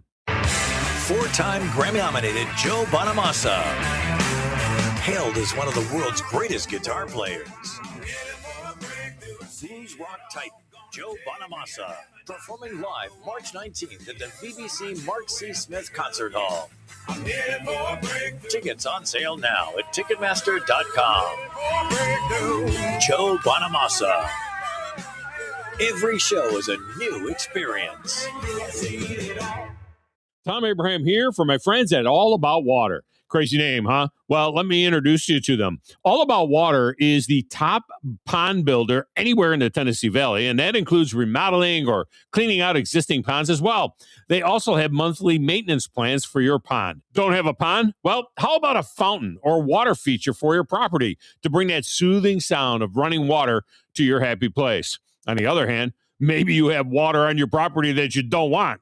Well, Ryan at All About Water is all about water, so he could take care of that as well. He has a background in fluid dynamics, and what that means is that he could take care of any water issue that you have. Finally, how about that irrigation system that you have or that you want? Well, they do installs and maintenance and repairs on those as well, because they are all about water. Learn more at allaboutwaterllc.com. That's allaboutwaterllc.com. In the market for a new or used car? Look no further than Hyundai of Decatur. With a large inventory of new, used, and certified pre-owned Hyundai models, Greenway Hyundai of Decatur is here to service all of your Hyundai needs. Come visit our exceptional service department as well. With state-of-the-art facilities and a caring team of automotive professionals waiting to service your vehicle, make Hyundai of Decatur your #1 choice for all your automotive needs. Give them a call today at 256-274-0279 or visit them online at greenwayhyundaiofdecatur.com. More exciting than breakfast and a lot more enjoyable to cook, brunch is ideal for sharing. Brunch with the Big Dog, the Tom Abraham Show. Weekdays starting at 10 on 97.7 ESPN The Zone.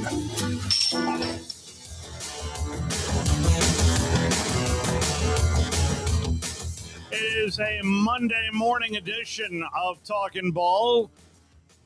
Scott Tyson is out today, tomorrow, and Wednesday. Don't forget, he'll be back on Thursday. You better believe I'm going to remember that.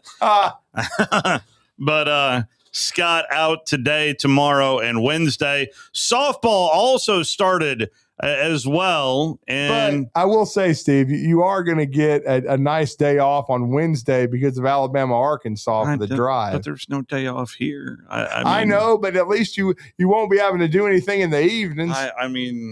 And it's in a very important game for Alabama. Oh, it will be tremendously important. I hope to be there on press row in Tuscaloosa, hopefully not watching Billy Richmond swing on the rim like that. If I am, then drink. On the subject of softball, it was the Sam Baldwin Invitational over the weekend. A performance this weekend for the ladies, man. Yeah. And it made it a little more real for me, for those that knew Sam, who suffered a heart attack during the offseason. Spent a lot of time with Sam in that press box there. But 14-3 right now. For the UAH Chargers overall, but really solid wins for Coach Mel and her squad. Boy, that sounds so strange still. Yeah, at Les Studeman Field, although they did play a couple of games. I don't know if Sam would have approved that not all the games being there at Charger Park, as a few of the games had to get moved over to Grissom High School. Because of the turf? Yeah. So they did play Kentucky Wesleyan at Grissom High School, so I don't think Sam would have approved that. But. Well, I mean, but the weather was dicey some this weekend. That's why Alabama had to play a doubleheader on Saturday against Washington State. Yeah, Coach Murphy had the Bama Bash, the Easton Bama Bash that he always has every year in Tuscaloosa. Mm-hmm. They had to cancel their whole Sunday. And I didn't even realize that, but they canceled the whole thing because the weather was bad. There's many reasons I've enjoyed watching softball. Yeah, but one in particular is the stuff that you see different from baseball. And one was an immaculate inning. It was pitched by a Mississippi State pitcher. I'm probably going to screw this up. Peja Gould. It's Goold. Gould. She went 9 pitches, 9 strikes. That's an immaculate inning. And It's just, there are certain stuff that you don't see in baseball that you will see in softball. And that's. Or you might one time in your life see Marshall McDougal not take batting practice and hit 6 bombs in a game. So there's that too. Yeah. But there is also sports going on as well down on the plains. And promising beginning for Butch Thompson's squad. For the Auburn baseball team, 3-0 right out of the gate. And against Youngstown. And we'll see. I mean, Butch, I think they're going to be good, man. I really do. I think if their pitching staff is deeper, we're going to talk to Jason Caldwell about that here in a few minutes. But he and Brian Matthews do as good a job of covering Auburn baseball as anybody in the media. And Butch is a great coach, great man. And they've got a really promising core of sophomores and good mix of players. And last year they had some pitching injuries that I think really affected them. Yeah. But if they got a deeper pitching staff this year, then they got a chance to go a long way. But the bigger story down on the plains right now has got to be Stephen Pearl in his first year down on the plains. And just big stretch coming up, man. Yeah. Yeah. Let's squeeze in B Rich before we take a timeout and talk to Jason Caldwell. How are you? Good morning, B Rich. Morning, B Rich.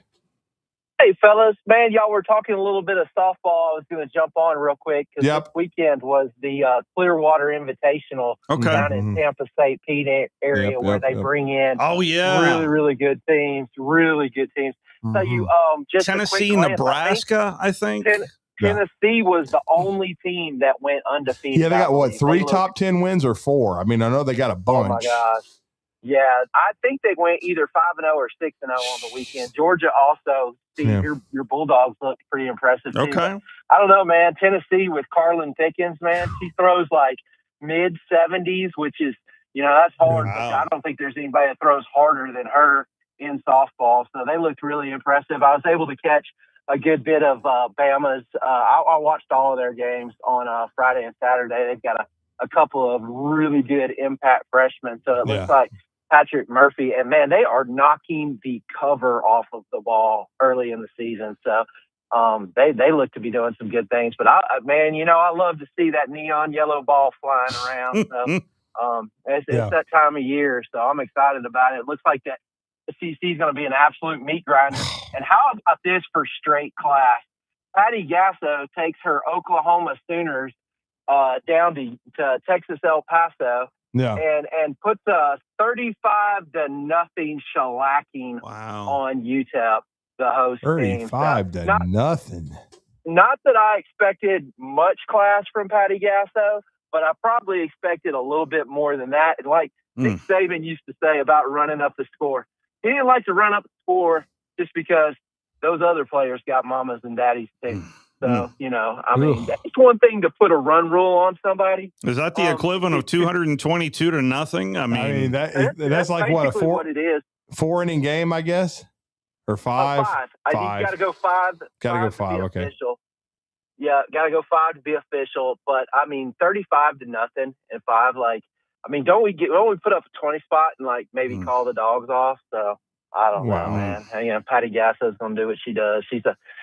Her pitching does look down. I watched a little bit of them. They went down to Tucson last weekend, and I think Arizona took 2 out of 3 from them down there in kind of a round robin format. But we'll see, man. I love softball season. Absolutely. Appreciate the phone call. Thanks for the intel. Let's take a timeout, and we'll talk some Auburn athletics next with Jason Caldwell on the other side.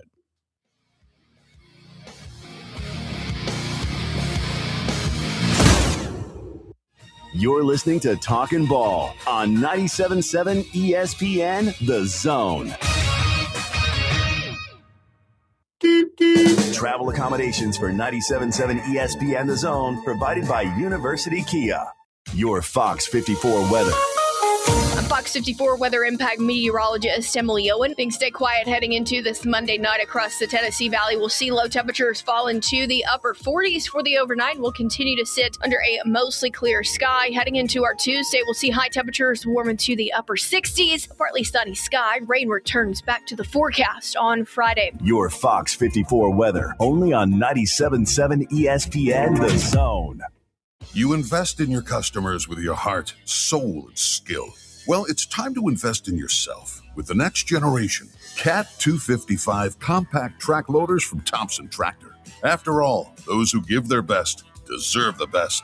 And this machine has it all, with features that include a more powerful engine, tri-axle truck loading capabilities, a spacious cab, and a smooth ride for all-day comfort.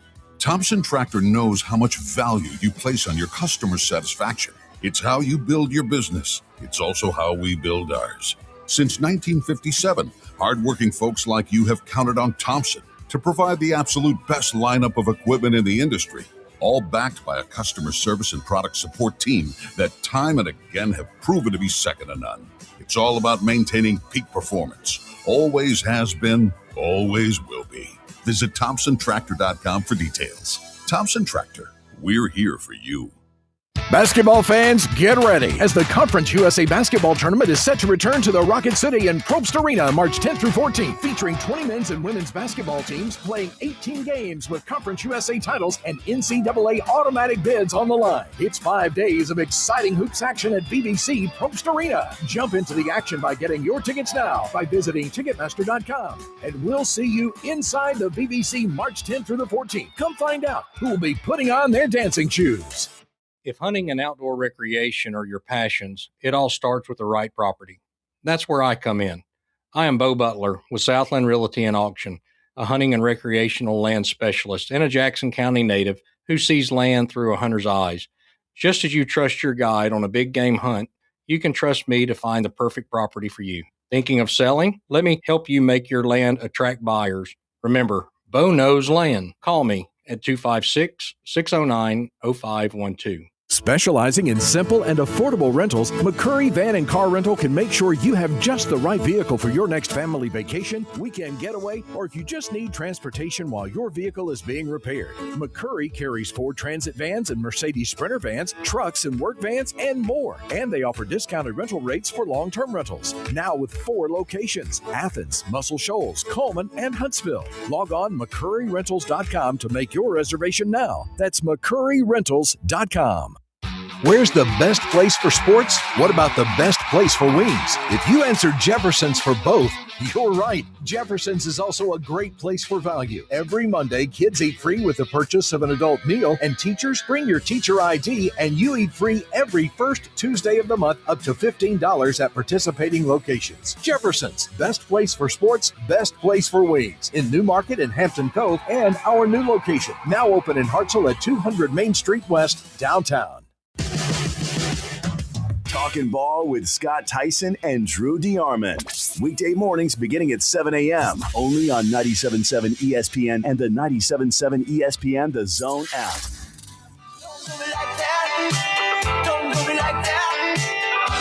It is a Monday morning edition of Talkin Ball.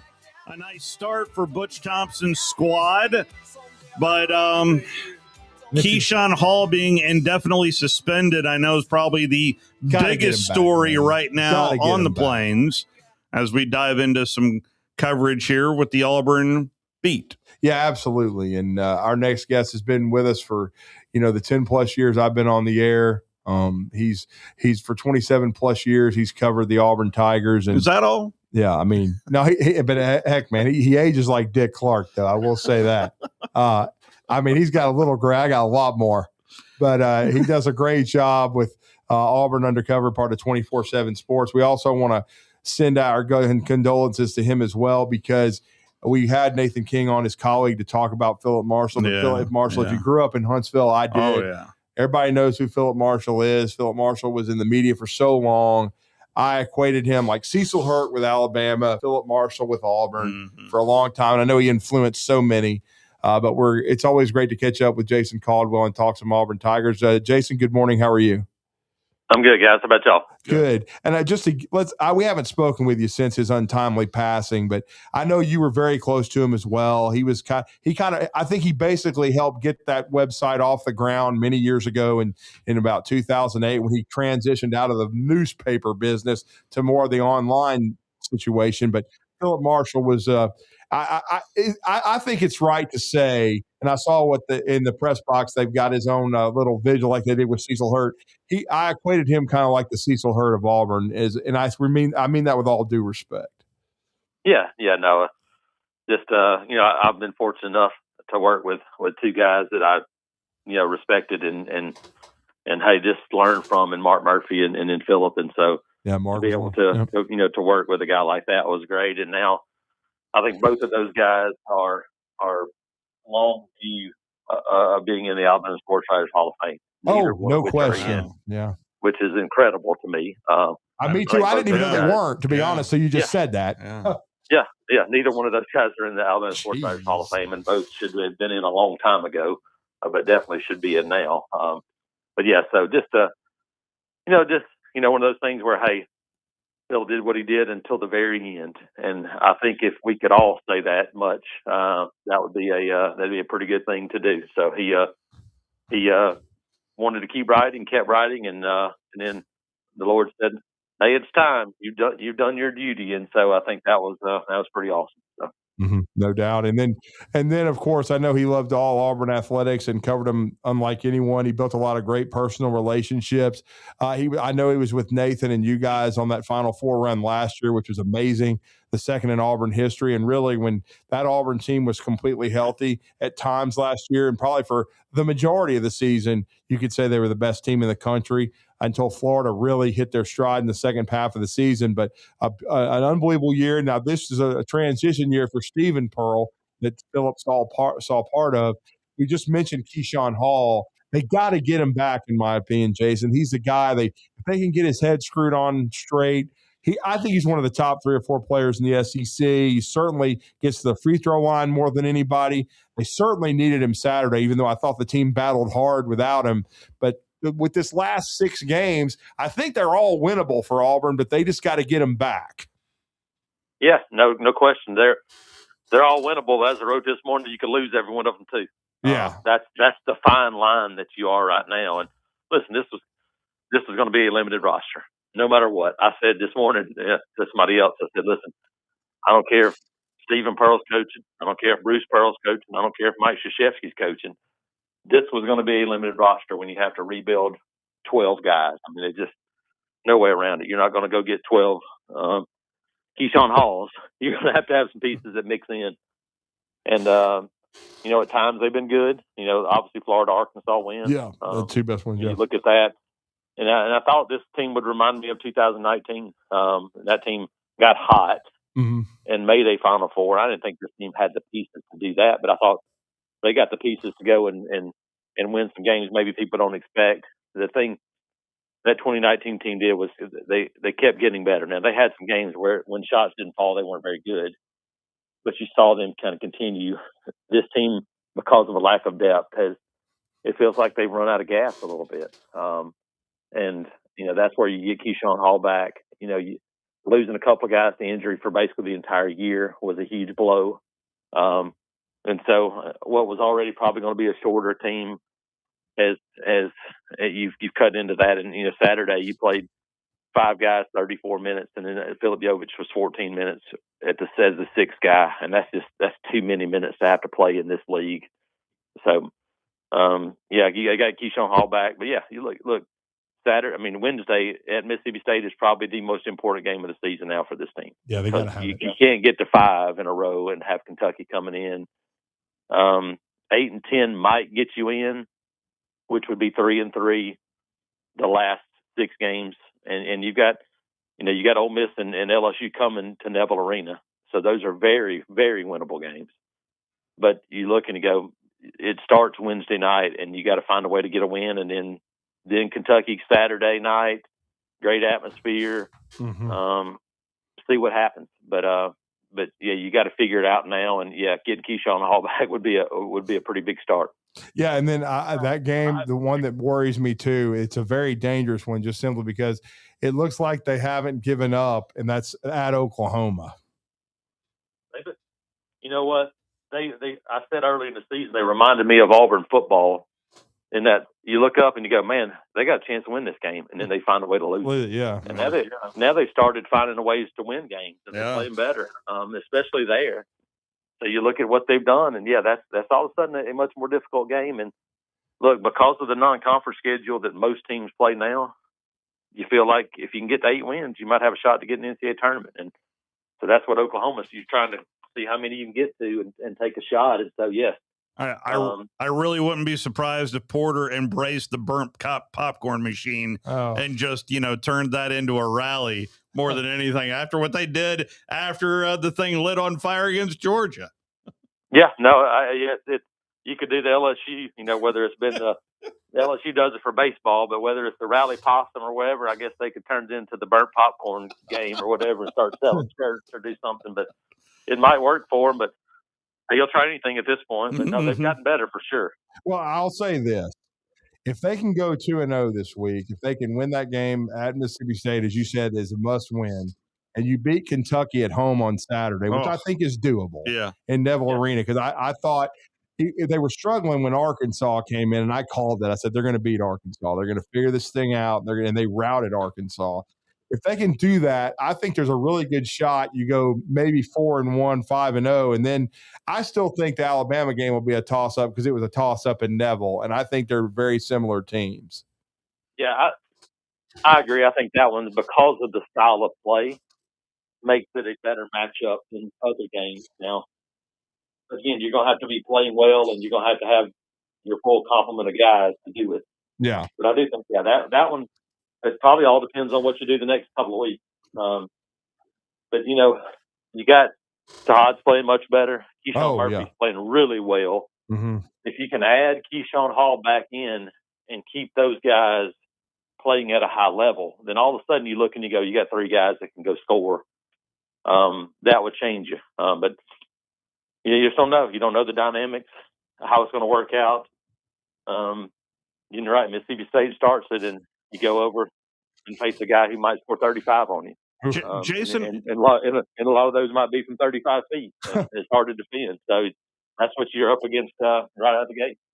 The 2019 team that you referenced earlier, Jason, was there not disciplinary issues in that team, or am I misremembering? Thank you. I don't think it was disciplinary. They had the suspension because of the off court things, like the first until January, something like that. So they had to kind of find a groove back again. But no, that team was really tight knit and really close, but that's the thing now too, is that you want to get to a situation where you don't have to put 12 new faces together every year. Yeah. And that, so like last year, you look at it and you had a core group of guys, and you added a couple of key transfers. And look at Michigan this year. People are like, well, look at Michigan went out and signed 4 really good players, but they had 4 guys back who had played a lot of basketball for them. Yeah. And that's what you got to get, is to go, look, get a situation where you can bring in a couple of transfers to add to guys that you already have who have set the foundation. And this year was almost like a complete restart. And when you do that, you're just not going to get all the pieces right, I don't believe, because of so many different personalities. Well, and I'll just say this. The one thing about that 19 team I'll never forget, I covered the game in Coleman Coliseum that Auburn won, and they were so impressive in the way they did it. And the kid that I was so impressed with, and he was having the best game of his life before he got hurt in that North Carolina game, was Chuma Okeke. Oh, my gosh. And he can affect the game in so many ways. He reminds me of Alabama's getting a lot of that from Amari Allen this year, but that was Chuma's sophomore year, and he really blossomed. And he was such kind of a quiet, unassuming kid, but man, that dude could play. Yep. And I mean, look at that team, when you start talking about kind of what you can do, all the things. I mean, they were 11-7 in the SEC. Yeah. In 30 games. They were 11-7 in the SEC. And they had a stretch in league play where they lost, 3 games in a row to Kentucky, South Carolina, Mississippi State. Mm-hmm. And, you look and go, okay, how do you answer it? And, they lost to Kentucky. Their last loss that year before Virginia, they lost in Rupp Arena 80-53. Oh, yeah. Yeah. And that was February 23rd. That's a week later than this is. Wow. And so you start to look at it, and then you go, man, all right, that made them 7-7. They were 7-7 in the league at that point. They won the last 4 games of the season. And then won the SEC tournament, and of course, then went on a run. And beat Kentucky. Has that in them, but look, you can point to that and go, look, mm-hmm. it doesn't have to be perfect all the time. You just got to find a way to make it better and to learn from mistakes, all those things. We'll see if this team can do it. Yeah, and then they need Kevin Overton. That was a bad game, but hopefully it's just a one-game deal. Flush it, and I thought he was really good against Alabama, but just a really good shooter. The transfer from Texas Tech. But now to switch gears, we know how close you are to Butch Thompson in baseball. I was telling Steve before you came on that if Auburn could be healthier this year on the mound and have a deeper pitching staff, this could be an Auburn team that's capable with that core back offensively that could get back to Omaha. Yeah, no, there is more depth on the mound. Do you have elite guys in some spots? That's the next question. But you look at it and go, you bring in Jake Marciano, and he pitched on Friday night and strikes out 12. Drew Whalen pitches behind him for a few innings, does a good job, who's from West Kentucky. But then, Jackson Sanders is a guy that you had here last year as a true freshman that pitched well, did some good things. And so, look, and then Alex Petrovic, another returner that's a redshirt sophomore. But, the pieces that you have in place, whether it's Garrett Brewer coming in from Michigan State or Ryan Hetzler back, last year's closer, you go into a Tuesday night now and you haven't pitched Christian Chatterton or Andres Alvarez, two guys that were at times weekend starters last year. And then Griffin Graves is a guy that probably a weekend starter for this team that they held out week one. So, look, you got 6 or 7 guys that you feel like could be potential starters for your team, and then a couple of closers. That's more than we've seen for an Auburn team in quite a while. And so, can you find a couple of those guys to step up and secure things and say, hey, it's my job? If you do that, this team will have a chance to be really good. And then obviously, as long as the Chris Rembert injury isn't but a couple of weeks, which is what we believe now is what we were told on Saturday, get him back in a couple of weeks. Then you got a deep position player group too that has a chance to be pretty good. Mm-hmm. Especially that crew that they had a really good freshman group last year. All those guys are sophomores, and they got a chance to have a really strong lineup for Butch Thompson and this coaching staff going into a year with a lot of expectations. Pick top 5 in the SEC, and if you're top 5 in the SEC, that means you got a chance to host a regional, and of course go on to Omaha, no doubt. Well, Jason, we always appreciate the time. Let everybody know how to follow you, and I know a lot going on: baseball, basketball, still football with Alex Golish. I know spring practice is around the corner, but just let everybody know how to follow you. Yeah, you can check us out at auburnundercover.com. All the social media platforms, all those places, and also find me on Twitter at ITATJason. Thank you, sir. Thanks, guys. Appreciate it. Thank you, Jason. That is crazy, though, man. I did not even realize that his longtime colleague, Mark Murphy, they did Inside the Auburn Tigers magazine. Not in the Alabama. Had him on the show several times. Great guy. He retired a few years ago and probably still plays tennis weekly with Sonny Smith. and then Philip Marshall, both not in the Alabama Sports Writers Hall of Fame. That's pretty crazy. That needs a change.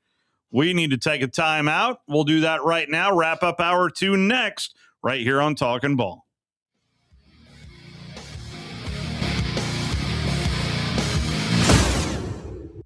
You're listening to Talkin Ball on 97.7 ESPN, The Zone. The 2026 Atlanta Braves are ready to roll behind a new manager and a reloaded staff. It's all about a return to prominence in the East, and it all starts at spring training. Olsen drives one towards the chop house. Does it have enough? Yes, sir! Catch the Atlanta Braves all season long. Our very first spring training game comes up on Sunday, February the 22nd, as the Braves take on the Twins. Right here on 97.7 ESPN The Zone. What's better than 2 in-zone sports bars? 3 in-zone sports bars. And we have you covered with our original location on University across from Red Lobster, in Jones Valley on Cecil Ashburn near Carl T. Jones, and our newest location in the Midtown District on McMurtry Drive opposite the Target Plaza. All locations feature the NFL Sunday Ticket, Tuesday half-price burgers, and Wednesday $1 jumbo wings all day long. You're never far from the in-zone Sports Bar. Normally, when you call a roofing company, all you hear is, you need a new roof. Not when you call Fleming Roofing and Restoration. Since 1965, the folks at Fleming have been focused on what you need, whether it's an easy repair or a full roof replacement, commercial or residential. And when it comes to storm damage, you want Fleming on your side. They know all the ins and outs of insurance claims and will guide you through the entire process. Log on FlemingHSV.com and book your free estimate today. Fleming Roofing and Restoration. We show up. Tom Luganville here for my friends at the service department at Woody Anderson Ford. When you need service on your vehicle, whether it's a Ford or any other make, you want to get into Woody Anderson Ford, where their expert service technicians will get it diagnosed and repaired right away, the right way. And while you are there, check out all the new and pre-owned vehicles at Woody Anderson as well. They are ready to make you the best deal possible. Visit Woody Anderson Ford today. Woody Anderson Ford on Jordan Lane in Huntsville, Hughes Road in Madison, and online at WoodyAndersonFord.com.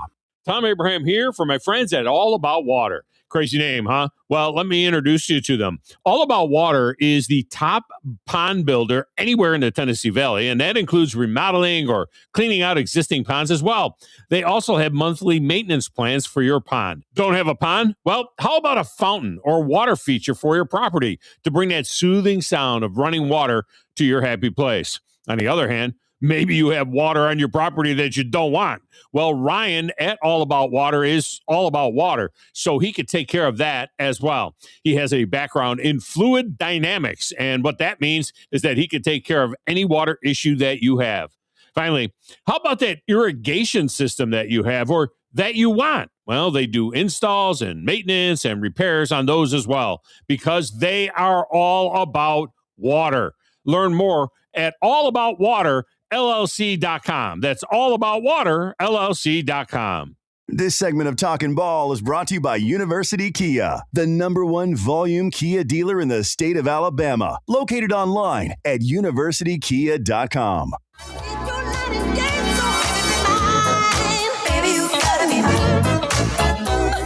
It is a Monday morning edition of Talkin Ball. Brody behind the glass. He's Drew. I'm Steve. Appreciate you waking up, either watching us on WZZN TV over on the YouTube or just listening to it old-fashioned, beat in the car or over the airwaves. Because right now AC hijacked it. 256-576-4977, the telephone number. The mention of Chuma Okeke, just got me thinking. And he's been in the league. He went pro after that year, even after tearing his ACL. I mean, I remember. I think I was at one of our great sponsors, the End Zone, watching that game. Yeah. And I honestly thought this is where it ends for Auburn. Great run. I believe that was a Sweet 16 game. Yeah. And Auburn beat the ever-living hell out of that North Carolina Sure team. did. And I think they beat Kentucky in the Elite Eight. They went through all the blue bloods. Because, they did. I think Kansas. In a row. Kansas, and then they beat Duke? They didn't beat Duke that year. They beat North Carolina. That's right, North Carolina. North Carolina. That's what I'm saying. They in the end zone, and then they beat Kentucky in the Elite Eight and made Jeff stick his head in the toilet, because I know he had already printed his shirt. He thought they were going to the Final Four because they had beaten Auburn like a drum, just like Jason said, in late February, but not so fast, my friend. And it's still been since 2015 that the Big Blue Nation has been to the Final Four. And there's only one thing I'm going to guarantee you right now about the NCAA tournament: the Cats ain't going past the Sweet 16. If they get there, you don't think that's so? the end. Nope. Well, it does depend on the bracket. Continue. It does depend on the bracket. They ain't good enough to go to the Final Four. They've done more than I thought they were going to do. Now they have turned it around, because they were talking about firing Pope. That's what I'm talking about. Pope we trust. I can't say how what they I used to call him. If you go back and watch that Kentucky game at LSU early in the season, I still don't know how they won that game. I don't either.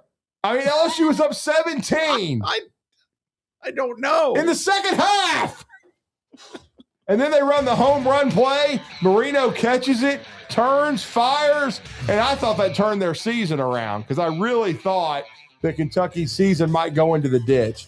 But I did say they'd figure it out. They got too talented a roster. I still think they can get to the second weekend. Is this where we're talking high school basketball on the other side? Yes, to Frankie Sullivan. With Frankie Sullivan, going to talk some former Auburn Tiger. Oh, by the way, shout out to Lenny Acuff and Sanford. What a win. 5 in a row. 5 in a row for on the road in overtime. John Schulman, double it. 10-game winning streak. Wow. Over there at UCA in Central Arkansas. We'll talk some James Clements Jets next.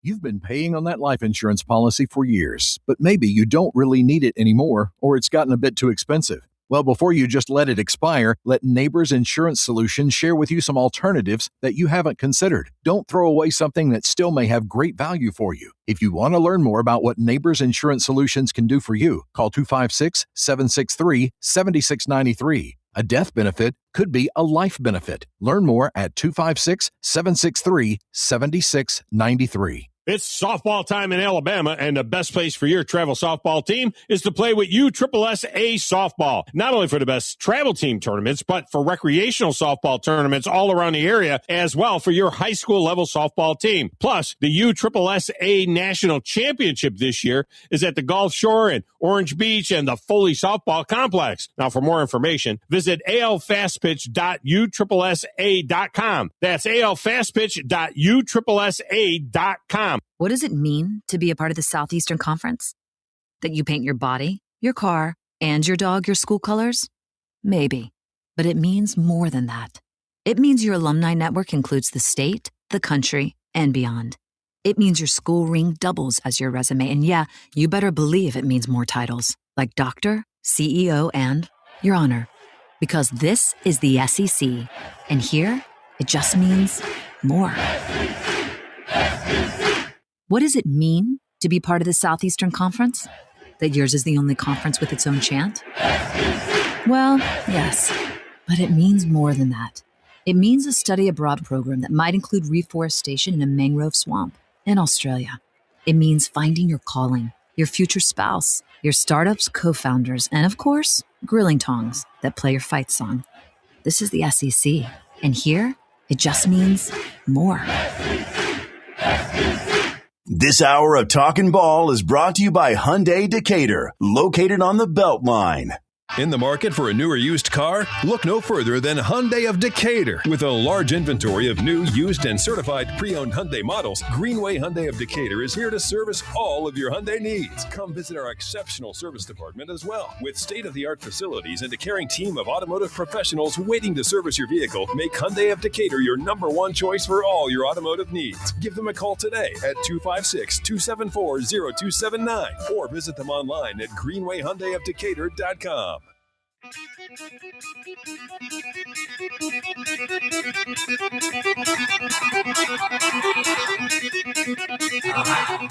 Welcome to Talkin Ball with Scott Tyson and Drew DeArmond. Call into the Neighbors Wealth Management Hotline now, 256-576-4977. That's 256-576-4977. Now, here's Scott and Drew. It is a special time of year for high school boys and girls basketball. If you are playing from now until the first week of March, this is a special time of year. And I know a lot of a very long season in high school basketball. What, they pump up the basketballs in October.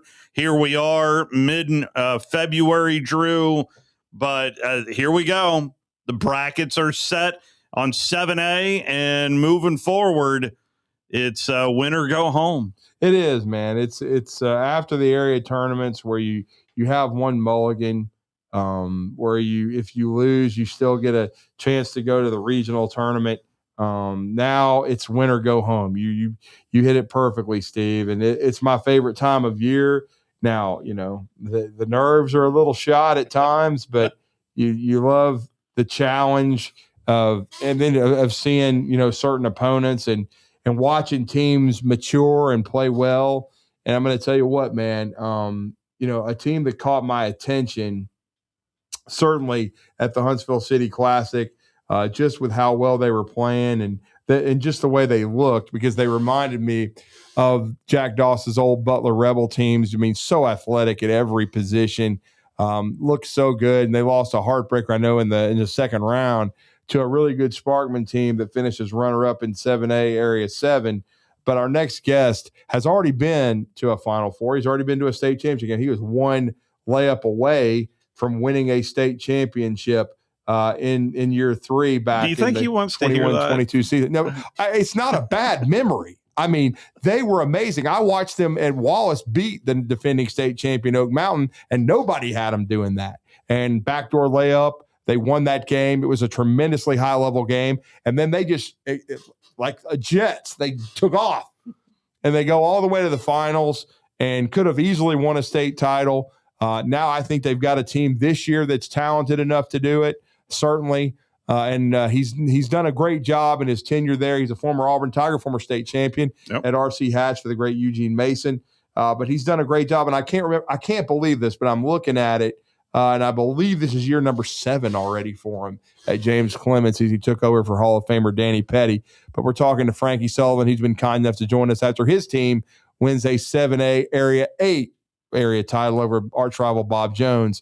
And we're going to talk some Jets basketball. Good morning, Coach.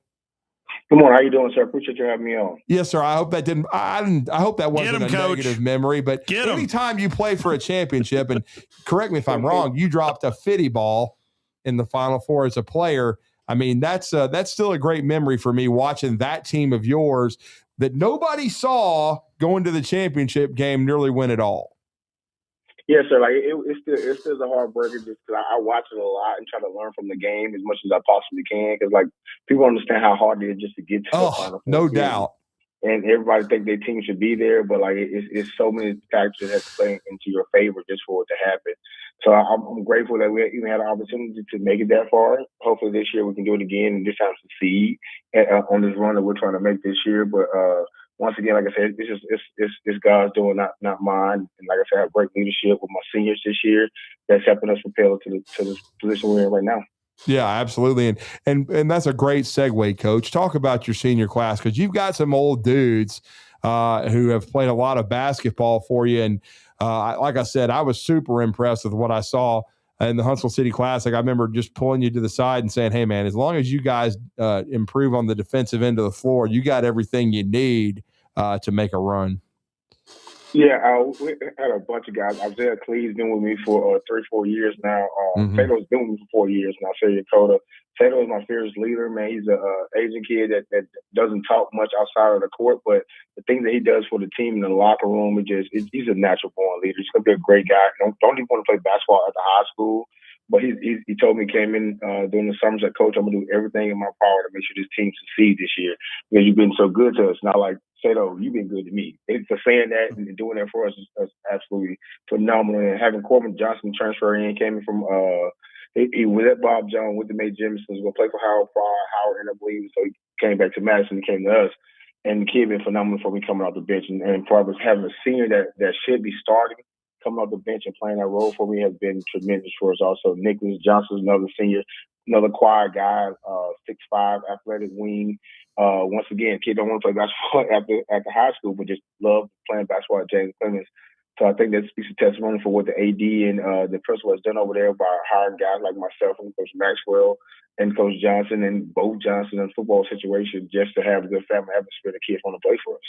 So I thank them for that. And then like when it comes down to the basketball side of things, I think the guys they're just gelling right now for being together so long. I have 8 seniors and 4 of them doesn't really play much.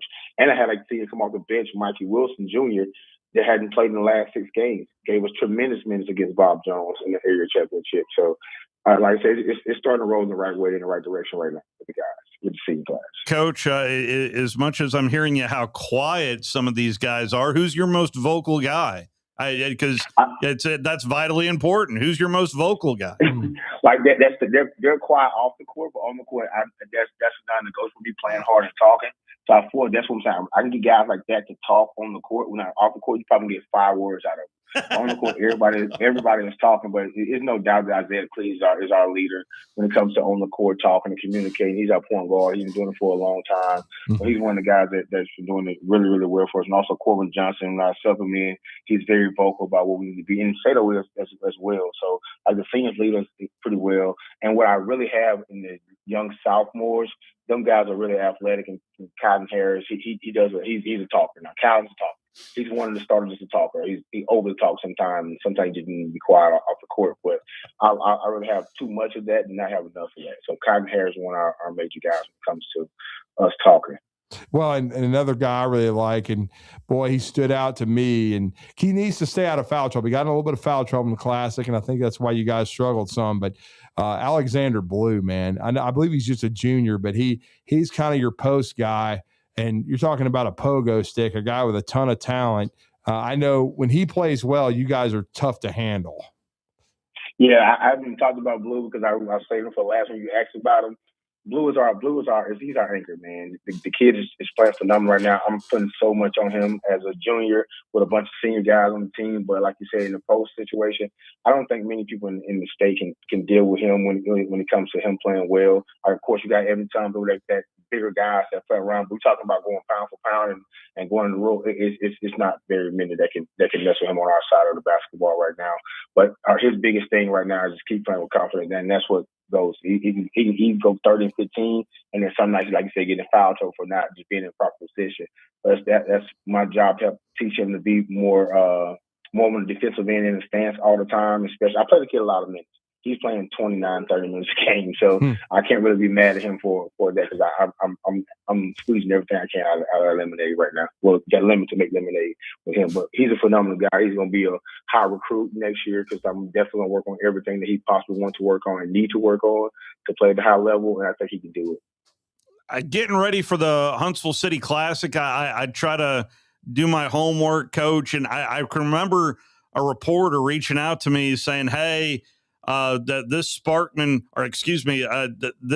James Clements Bob Jones game that went into double overtime, you need to look into. I'm just how competitive it was, and that was a road win for you there in double overtime. But you tell me, Coach, how important was even a single game like that at Bob Jones? Back in mid-December for you? Man, listen, that game, for some, I know it's a rivalry game, but for some reason, man, you get the best of the best out of both teams. Both teams played extremely well. Guys shot the ball really well. But the most important thing was how physical the game was. It was a playoff atmosphere. And we knew that who won that game probably was going to host area, so that's why I had so much weight on the game, especially playing over there the first time in the first half of the season. So, like, that game was a sparking point for us to take off and be in this position we're in right now. Yeah, and then I know you're going to face Coach Weeks in Tuscaloosa County. I saw they lost by 2 to Thompson, so you're getting them over at Wallace State in the regionals. I know you've probably just now started this weekend kind of delving into them, but what kind of challenge is it for Tuscaloosa County? I know I saw them over at Alabama team camp this summer. They didn't have all their guys because I think they had some multi-sport guys. I think they had some guys out banged up. But it seems like they've had a really good regular season, and they got some older dudes. Hey, listen, it's going to be an all-out war. Watching the film, they're super physical. We're super physical. They're athletic in every single position. They can shoot the basketball really well. And everybody knows Coach Weeks, he runs some great sets. So if you're not sitting down guarding, they're going to pick you apart. So that's the thing with this week we're going to focus on, just sitting down, make sure we communicate, knowing the plays, knowing the position that we need to be in, rebounding the basketball because they crash the offensive glass really well. So for us, our thing is just maintaining the game, maintaining the pace of the game because he's going to do a phenomenal job. I know that for sure. He's going to come in prepared, and we'll be prepared as well. How you attacking this week, just practice-wise, Coach, for the game on Friday? Yeah. I typically don't change much from how we do defensively because that's our identity, who we are. But offensively, I just make sure we put enough sets in to when we need a set, go set for set to make sure we execute at the highest level. And my biggest thing during this time is keeping kids focused. It's so easy for them to lose focus and start doing other things and getting complacent. Don't get complacent. Keep practicing tough. Keep practicing hard and get ready for the game on Friday. Yeah, and we're looking forward to that too. And I mean, we're all selfish. We'd like to see. I don't know if you would, but we would like to see the fourth edition of Bob Jones and James Clemens. Since you guys have already had 3 wars, you guys have won 2 out of 3. I mean, or is it all? Did you guys sweep them? Did you guys win all 3? Well, we swept it. Yeah. I appreciate you saying you want to see that. I do not want to see that. I hope we went on top of there not, because you know how hard it is to beat 4 teams in one year. I hear you. I hear you. I got you. It's extremely hard to beat teams 4 times. So I don't want to see it. I would like for the fan base, but for me personally, I'd rather be James Clemens them out. That is how I'd rather it be. Because I like I said, just don't want to play a team 4 times. It's extremely hard to beat a team 4 times. Not saying we can't do it, but it is extremely hard to beat a team 4 times in 1 year. Yeah, Brian Starkey does a great job, and I know all 3 of them were close. I saw the area title game was 9, and Steve was talking about the double overtime, and then I think the other one was maybe a 4-point game. So they were all wars, no doubt. Yeah. So like that's what I say. It's good for the city of Madison to have both teams going and then compete and have a possible chance playing for a regional championship.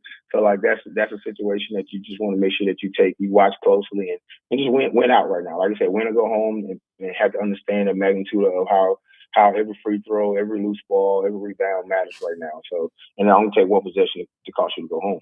Well, Jet fans will know that factor, because Thompson and Bob Jones play that morning. They'll already know their opponent. At least half of the equation will be set there for you, Coach. Yeah. And Thompson right now, I'm watching both teams. Bob Jones coming along well, and Thompson record does not. If you watching film against them in Tuscaloosa County, it does not sit well with how they're playing right now. Those guys are athletic and they're long, and they got them playing well right now at the right moment. So that their record does them any justice. I'm pretty sure you have some football guys that was out, because I didn't see those guys in the first half of the season. Same with Coach at Tuscaloosa County, because they have a lot of football guys out there right now. Well, and the good part is, though, as you already told us, you have 8 seniors, so it's a very experienced group. Blue's a junior, so you've had a lot of guys play for you that have played a lot of basketball. You guys made a run last year. I know they're motivated now that they're back. So I know you're looking forward to this. In your mind, as you've watched Tuscaloosa County and you started breaking them down, what's going to be 2 or 3 keys to getting a win on Friday? Oh, for sure, stopping their best scorer. And, he can score the basketball really well. He's an engine that makes them go and stop the 3-point shot, because when I stop it, slow it down, they're going to shoot a ton of. And then offensive rebounding. That's through the thing on the offensive end. On defensive end for us, or for our offensive end, is making shots, making layups, making free throws. It's going to come down to a free throw game at the end of the game. That's usually what it is. So we'll practice that a ton when we're tired this week, making free throws, making sure we shoot at a high clip. And then, like I said, once again, just executing through the physicality, because they're very physical. No doubt. Well, Coach Frankie Sullivan, 4th area championship in his tenure at James Clemens, as he's now going, into the winner's bracket, so to speak, in the regionals over at Wallace. He'll play the runner-up in Tuscaloosa County, who was upset by Thompson. But as he said, Thompson got guys back. Records not kind of indicative of how they're playing. It's all really about what kind of rhythm and how healthy you are and how you're playing now. And James Clemens is certainly playing at a very high level, ranked in the top 5 in the state in 7A. Well, Coach, we appreciate the time. Good week of practice. Everybody stay healthy. We look forward to seeing you guys on Friday, but thank you for coming on and talking some Jets hoops with us this morning. Thank you. I appreciate you for having me. Thank you, Coach. And, staying healthy. Listen, the school system Friday here in Huntsville shut down. Yeah, because of the flu outbreak. Yeah. Huntsville did not have David Harrison on Thursday when they played the Grissom Tigers. He was under the weather, but he was back on Saturday, and he was D'ing up, because it's tough sometimes if you're a guard of that caliber who's a very good player in Landon Howard for the Sparkman Senators, but you're having to shoot over somebody that's 6'8". So because David Harrison, his strength as a player is he can guard all 5 positions, and he does not move like somebody that's 6'8". He is a very good athlete, has very good feet, and he can guard the perimeter. And he makes it a very difficult matchup at times when he can guard perimeter players because of his ability to move laterally. And he did a great job of guarding, certainly. And I thought Huntsville as a group, they did a great job of defending Sparkman for 4 quarters. They just had to get it going on offense starting in the second quarter, and they certainly did. I know you've obviously seen Huntsville way more than I have, but just in terms of growth throughout the season, I'd put David Harrison at the top of that list. Well, certainly. I mean, he's still, gaining confidence offensively, but defensively, shot blocking, guarding guys on the perimeter, getting deflections, his length, he's a problem. He can definitely be a matchup problem because most big men that are 6'8" can't move that way unless you're a true freakazoid guard. Like, we've seen a few of them, more like a Caleb Holt, but he really moves well. And I think he's just starting to gain confidence offensively. And if he does, he's going to be a really good player because he's just supremely athletic. He runs the floor really, really well. Really good ball handler and passer, too, for a big man. I just think he's grown a ton. And then, the backbone of the team is Cam Carney. He's a senior. They don't have many of them. I'm proud of all three. And I got to give a shout out to Travell Lewis, who made the all-area tournament team, because as I told you, Evan Toms got in foul trouble, didn't even have double digits in scoring until the fourth quarter. And Travell Lewis had 12 points and then did a Euro step, and shot another layup, got blocked. If he made it, I was leaving. Because I just couldn't. I thought that I thought that the man that was holding up the trophy for the Daytona 500 had taken over Vail there for a minute. I thought Vail with a Euro step through, and he's about to throw in this hook shot. I was so you telling me you're about to introduce? Yeah, I thought Vail's become Jordan. He's taking everybody off the dribble. But no, he was amazing though, and the way he drove the ball on and with confidence, and that's what you want to see. And Vail's always bought into his role. This year he's been bought in since day one. He's been a great defender, very disruptive. He and Dave and Cam Carney are probably the three best defenders on the team. But I will say another guy I'll give a shout out to is T-Bob, as I affectionately call him, Tyson Bobick. Yeah. I thought he was tremendous defensively too with his ball pressure and making Sparkman really, really work. And he's only a sophomore, so he's gotten used finally to playing with the guys. He's had some tough luck during the regular season. I was about to say, down the stretch, I felt like he hit a little bit of a wall. He had some turnovers, but I thought he really took care of the ball in the area tournament. Mm-hmm. And then I thought on-ball defense, I thought all of them guarded. Hudson Gossett, he didn't let the fact there were no catching him bother him. Mm-hmm. He didn't get many attempts. He only made one shot in 2 games. Pick your poison. But that freed up Graham Gossett, and G got to cooking. And was MVP of the regional because again you have to kind of pick your poison. Huntsville has a lot of weapons, and so they can a lot of guys that can score. And if Travell Lewis is playing with that kind of confidence in the open floor, it makes Huntsville even more hard to defend. Let's take a timeout. We'll dive into some Alabama basketball on the other side. It is a Monday morning edition of Talkin Ball.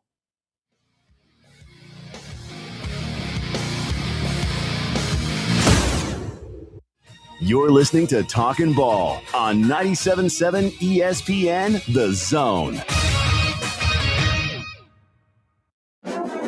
This is Charger basketball on 97.7 ESPN, The Zone. Swings it over to Jordan Mabe. Mabe attacks it. Boy, Jordan wants some. He'll scoop it. Lays it up and one for Jordan Mabe. This is Charger basketball. 3 in the corner. Up and good for Q. He now has 20 in the game. We're tied at 66. This is Charger basketball. When you call most roofing companies, all you'll hear is, you need a new roof. Not when you call Fleming. At Fleming Roofing and Restoration, we're focused on your needs, whether it's an easy repair or a full roof replacement. Folks around here have trusted Fleming since 1965 for all their residential and commercial roofing needs. And as the area's storm damage experts, Fleming knows all the ins and outs of the insurance claims process. Log on FlemingHSV.com to schedule your free estimate today. Fleming Roofing and Restoration. We show up. You've got to experience Toyotathon at Bill Penny Toyota. They've got the selection with over 700 new Toyotas to choose from. And they've got the extras with Bill Penny perks and a 10-year unlimited warranty. So get on over to Bill Penny Toyota today and experience Toyotathon. Bill Penny Toyota in Huntsville and online at BillPennyToyota.com. Bill Penny's Toyota 10-year unlimited warranty is valid through the 10th year of ownership. Valid on new vehicles only. See dealer for details. You invest in your customers with your heart, soul, and skill. Well, it's time to invest in yourself with the next generation Cat 255 compact track loaders from Thompson Tractor. After all, those who give their best deserve the best. And this machine has it all. With features that include a more powerful engine, tri-axle truck loading capabilities, a spacious cab, and a smooth ride for all-day comfort. Thompson Tractor knows how much value you place on your customer satisfaction. It's how you build your business. It's also how we build ours. Since 1957, hardworking folks like you have counted on Thompson to provide the absolute best lineup of equipment in the industry, all backed by a customer service and product support team that time and again have proven to be second to none. It's all about maintaining peak performance. Always has been, always will be. Visit ThompsonTractor.com for details. Thompson Tractor, we're here for you. Eagle Masonry and Installation. It's right there in the name. Eagle is your one-stop shop for block, stone, or brickwork, monument signs, and outdoor kitchens and fireplaces. Eagle also offers the finest craftsmanship and insulation, including fiberglass or spray foam insulation, and of course, insulation removal. Philip Love and his team have years of experience, bringing the region the best in masonry and insulation services. For more information and a quote, visit insulatewitheagle.com or call 256-755-1556. Eagle saves you time. Eagle saves you money.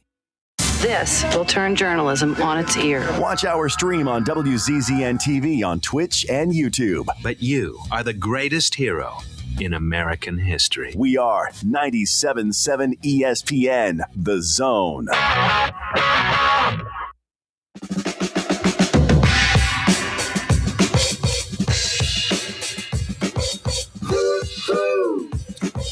Back here with you on Talkin Ball. Jordy Armand, Steve Moulton back here with you on a Monday morning. For the Alabama Crimson Tide, it is 4 wins in a row now.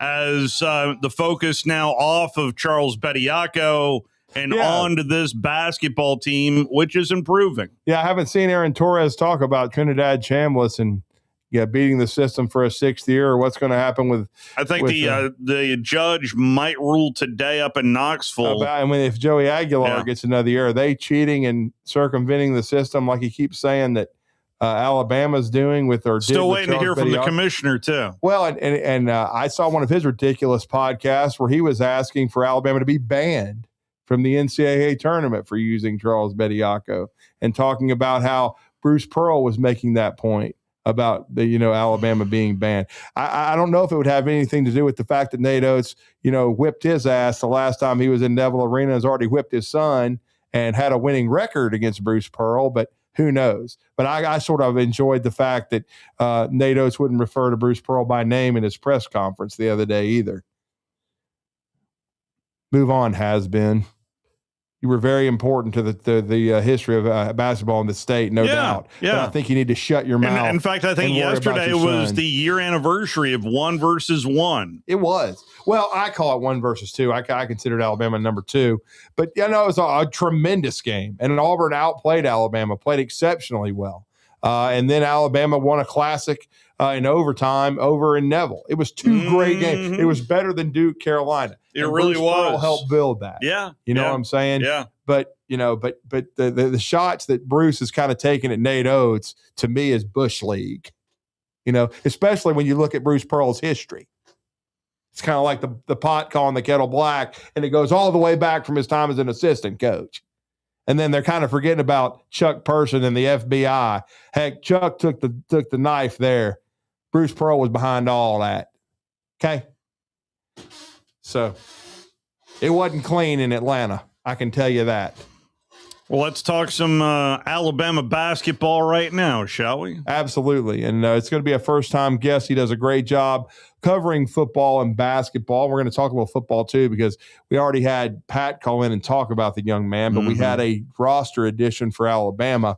But he does a great job. He's usually on press row for football, basketball. I've been following his work. Got hooked up with him last night. But Hunter De Siver of Bama Central is joining us now on the Neighbors Wealth Management Hotline. And that's the correct pronunciation, Hunter? My name gets butchered all the time. Yep. All right. There we go.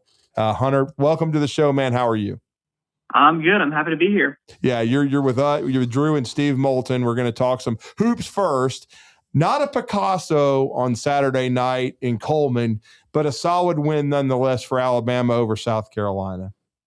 Yeah, I mean, it was a game that going into it, everyone's thinking, all right, this should just be kind of a routine kind of deal. It shouldn't be very exciting. It shouldn't be anything special, but it should be a kind of a more of a dominant win. I believe the line was around like 18.5, and Alabama wins by 14. So not a crazy blowout. It's the 2-win SEC opponent that they were going against, and obviously Alabama's been a little shaky of late, but now they're up to 4 wins in a row, and I think NATO said before the Texas A&M game that this is that it would be kind of a tipping point to see how the rest of the season goes. They win the Texas A&M game, and they've been streaking ever since. Moving forward, I just what do you think and I know so much of attention about Bediako, but what kind of effect do you think that he had maybe to help this team grow to another step even without Charles? Yeah, I mean, well, when he was with Alabama, I think in the Auburn game, he was fantastic. He really kind of took away the paint for a while defensively. Definitely one of the best players against Auburn. There was, obviously they had 3 losses when he was there, and things got a little, I guess it was part of the argument of whether or not they should vacate the wins and all that. But I think overall he had a solid impact on the program in his 5 games. He, from what I know, is he will stay on scholarship, and he is still on scholarship. And as he's now away from Alabama basketball, in terms of playing, he still is going to the games. He goes to the practices. He's meeting with the dietitians and nutritionists, all that, because he's still trying to get developed as a player for professional basketball, whether that be the G League or the NBA. And NATO has said countless times that college is a better system to do that in than the G League because of, like I just said, the nutritionist, dietitian, certain practice habits, and just better conditions overall. Yeah, and from what I hear, Hunter, he was on the bench Saturday, and I think he can even still practice with the team. So you take full advantage of that. Being able to get a look from a guy that's 7 feet can help Aiden Sherrill. And as I saw you guys that were in the post game with Nate the other night, I thought it was interesting. I believe Aiden had about 11 and 6 the other night, but even Nate Oates said that he's having to take on a lot and a bigger load, and he may be wearing down a little bit. They're trying to find a way to cut his minutes down and get him some more help. I know Noah Williamson played 4 minutes, but they also need Taylor Bowen back.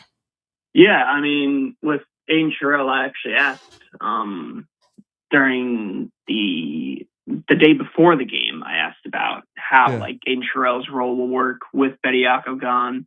Obviously, Bediako's only there for 5 games, but what they often did was they either had one of them on the court at all times, or there was, I think, 1 game or 2 games where they actually started together, and they even had a few games in between where they were on the court at the same time. These 2 7-footers, basically. But now I don't think that could be done necessarily with Noah Williamson. He doesn't really have much experience with Alabama so far. He's averaging not many minutes per game. But the thing with Sherrill is that he's gotten into foul trouble a lot throughout the season. Hasn't necessarily been like fouling out, but it's forced him to go to the bench a lot. And with him being gone, then who steps up next at the 5? And that's where maybe Taylor Bowen might step in. In addition to Noah Williamson, Bowen's been hurt for a while. He hurt his leg in the Florida game. He only played like 2 minutes that game, and then he hurt it and sat out the rest. He missed the Texas A&M game, and then he tried it out for the Auburn game, but then he re-aggravated it. And, I mean, he's still not 100%, and he is day-to-day. At least that's what Nate said on Saturday night. So he hopes that he could play against Arkansas. We'll find out more about that during tomorrow's press conference. But Taylor Bone is definitely the key guy with Aiden Sherrill on the bench and obviously Bediako not available. With that being said, overall, what do you think matchup-wise between Alabama and Arkansas? How do you think these two teams match up? Yeah, I mean, Arkansas's got Darius Acuff. He's incredible. There's really no doubt about that. I mean, last year, LeBaron Philon was like one of the guys as point guard in the SEC for freshmen. And, I mean, this kid's incredible. Let's see. He's averaging 21.2 points per game. That's 14th in the country. 6.3 assists, 20th in the country. So he's seriously like extremely versatile, obviously. And I mean, that's definitely the key guy to watch. Natos has gone against John Calipari plenty of times, obviously. But I mean, I don't want to say it's necessarily a must win for Alabama anymore. I mean, the rankings will come out within the next 2.5 hours or so. Yeah. And Alabama should be ranked again after what was a 42-week streak of them being ranked. And then after the Florida loss, they're off of it. And now they weren't on it last week either after the Auburn win. But, I mean, obviously, they've only had a couple unranked wins the last, couple weeks. But, I mean, I think they could definitely get back into the top 25. And this Arkansas game, I mean, they could get right out of it if they lose. Well, they could, but if they win this game, the reason it's so big is they were 4-4 at one point. This would make them 8-4, and they'd be in about a 3 or 4 team jam with second place. But then the rest of the schedule sets up. Hunter, I don't think. A month ago, a lot of people weren't thinking Alabama could be in the top 4 in the SEC and potentially get some of these buys, but they've actually got a shot and a path if they beat Arkansas that they could get all the way up to number 2. Now they'd almost have to run the table. That ain't going to be easy. They got to go to LSU. They got to go to Georgia. They got to go to Tennessee, but they give themselves an opportunity. Yeah, I mean, they're definitely getting hot at the right time. I'm not going to say that they're getting super hot at the right time, because if they were, then they would have to be dominating South Carolina, and they would need to be more consistent in the second half defensively against South Carolina and Ole Miss and a bunch of other teams throughout the year. That's been one of Natos's many pet peeves, I guess you could say, about this team. But, I mean, if they continue this streak, I mean, the hottest teams in March Madness are the ones, or going into March Madness are the ones that often advance the furthest. And Alabama's definitely getting hot at the right time, but there's obviously a lot of time to go. Yeah, there really is. And then we saw the football edition. I know it kind of came out of left field, but a lot of these late roster additions have, due to just simply the fact of kids slipping through the cracks because of the transfer portal and its impact. And a lot of the high school recruiting, the main high school recruiting, is done, even during the fall. And then December is when you see the official announcement of the signees. But Alabama adding Tyler Henderson, a wide receiver from Mississippi Gulf Coast Community College, very productive numbers. Film looks pretty good, and he'll be added to that wide receiver room. Yeah, I mean, it's weird. Like, probably about 6 weeks ago, we're saying it's time to panic on Alabama's wide receiver room, as there's only 6 guys here. You got Ryan Williams, Lottie Brooks, Rico Scott, Derek Meadows are your returners, plus MJ Chergwin, who was a walk-on and then turned into scholarship. And so just right there, those guys, only Ryan and Lottie are the ones that have had a significant amount of time on the field. And then you got a bunch of freshmen that just kind of been piling in, especially a guy like Sedarian Morgan, who could get a potential week one spot rather. Then you got a couple transfer guys, and Noah Rogers. He's probably going to be a candidate, given his experience already, for that wide receiver 3 spot, given that 1 and 2, Ryan and Lottie, are already taken. But there'll be a competition there. But in regards to Tyler Henderson, I mean, you look at the numbers, 67 receptions, 1,200 yards, 12 touchdowns. This past season, obviously impressive. Talk about the film. He's obviously got some speed. Can create separation, which is great. But like I said, the receiving room is a lot different now to 6 weeks ago, as all these additions might put him a little lower on the depth chart, given his, I guess, lack of experience, rather, in terms of just competition. I mean, obviously, we've seen plenty of like JUCO guys like thrive in like SEC play, such as like a guy like Diego Pavia. But I don't know. I would definitely give it some time on him. I can't imagine that he'll be starting for Alabama in week 1, but he definitely provides some depth for now. And so I need someone to watch in the spring. Can we start referring to Ryan Williams as the old man rather than? I guess he's 19 now. Yeah, isn't that fun? I mean, a 19-year-old is going to be like pretty much the oldest receiver in the room, at least the one that has the most experience. Yeah, no doubt. And then Hunter, they just now, I think, right before you came on, Nate Oates, Kalen DeBoer released the official statement on Richard Owens, who's been named the tight end coach.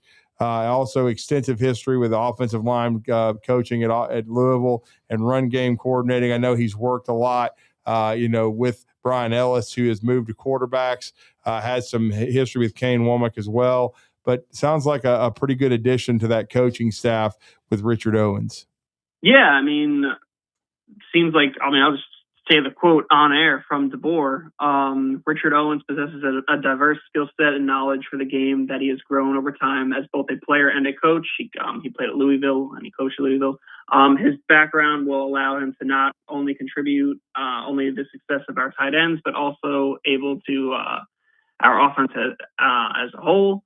He also has a familiarity with our staff and the Southeast region that made him our top choice to fill this role. So, I mean, when you look at it, there's a couple guys that had to shift around. Nick Sheridan became the OC at Michigan State. Brian Ellis moved up from tight ends coach to quarterbacks coach. I mean, I know Brian Ellis has quarterback coach experience already.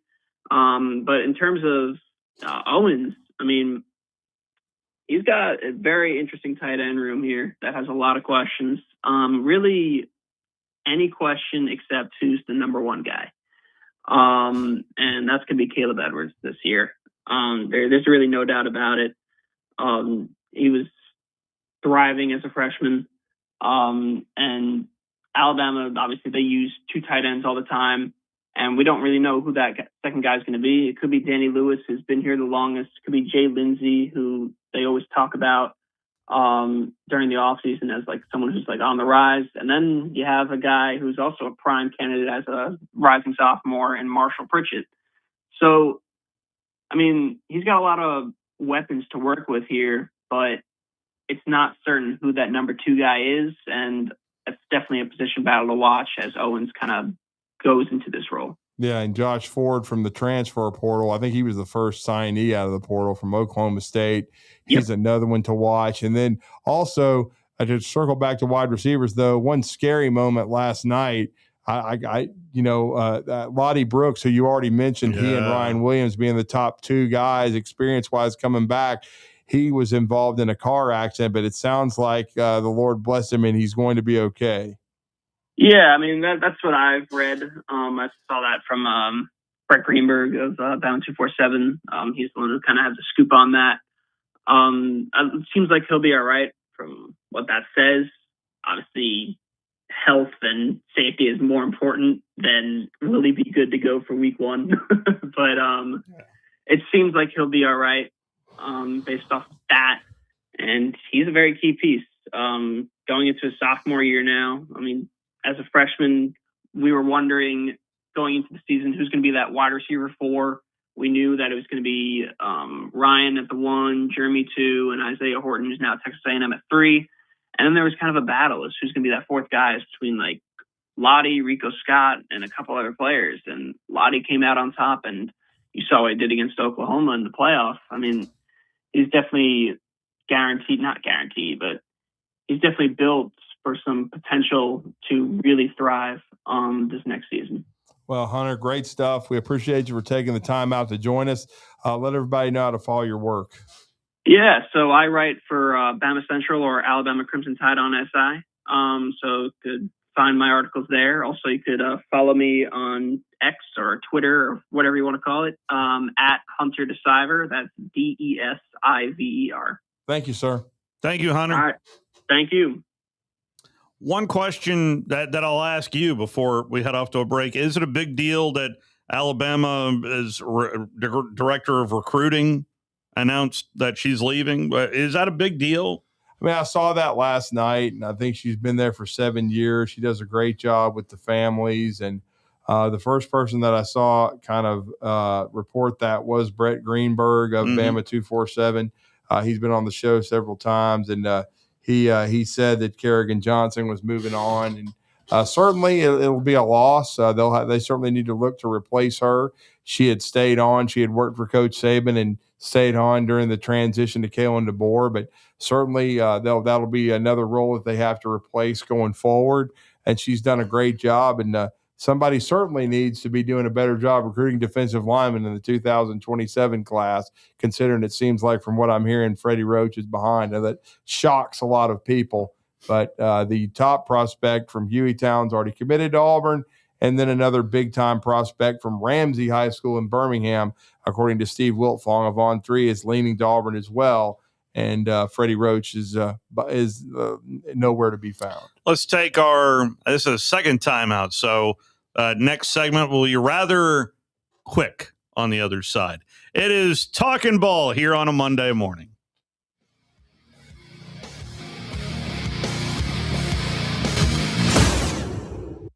You're listening to Talkin Ball on 97.7 ESPN, The Zone. Your Fox 54 weather. I'm Fox 54 Weather Impact meteorologist Emily Owen. Expect to see a mostly sunny sky for this Monday across the Tennessee Valley. We'll see high temperatures warm into the mid and upper 60s for the afternoon. Heading into our Monday night, we'll see mostly sunshine turn to a mostly clear sky. Low temperatures falling into the upper 40s. Your Fox 54 weather, only on 97.7 ESPN, The Zone. Basketball fans, get ready as the Conference USA Basketball Tournament is set to return to the Rocket City and Probst Arena March 10th through 14th, featuring 20 men's and women's basketball teams playing 18 games with Conference USA titles and NCAA automatic bids on the line. It's 5 days of exciting hoops action at BBC Probst Arena. Jump into the action by getting your tickets now by visiting Ticketmaster.com. And we'll see you inside the BBC March 10th through the 14th. Come find out who will be putting on their dancing shoes. Specializing in simple and affordable rentals, McCurry Van and Car Rental can make sure you have just the right vehicle for your next family vacation, weekend getaway, or if you just need transportation while your vehicle is being repaired. McCurry carries Ford Transit vans and Mercedes Sprinter vans, trucks and work vans, and more. And they offer discounted rental rates for long-term rentals. Now with 4 locations: Athens, Muscle Shoals, Coleman, and Huntsville. Log on McCurryRentals.com to make your reservation now. That's McCurryRentals.com. From heirloom diamonds to contemporary jewels, Loring & Company is the place to find something truly special. Whether shopping for a diamond ring for that once-in-a-lifetime occasion or marking a milestone birthday or personal achievement with a Rolex watch, you'll find just the thing in our edit of the world's most sought-after brands, including David Yurman, Roberto Coin, Marco Bicego, and Fopay. Expect a treasure trove of the world's most unique, even breathtaking earrings, rings, necklaces, and bracelets, making choosing just one piece a challenge in itself. Loring & Company Jewelers on Airport Road. I'm Abraham here from my friend Ross Roberts and his team at Valley Equipment Rental, and they have a brand new product for you. If you happen to be standing on a concrete or tile floor, Valley Equipment has the perfect cleaning solution for you. Whether it's new construction, daily work areas, or an area that's been neglected for too long, the Valley Equipment team of experienced professionals can help you choose the right floor scrubber or sweeper for your needs. Valley even has the right cleaning products for the job. Call Valley Equipment Rental today to learn more. Make a clean sweep with Valley Equipment Rental. No representation is made that the quality of legal services to be performed is greater than the quality of legal services performed by other lawyers. A wise man once said, if you take care of old folks and children, everything in the middle will take care of itself. Hi, I'm Danny Aldridge, lawyer in Alabama and Tennessee.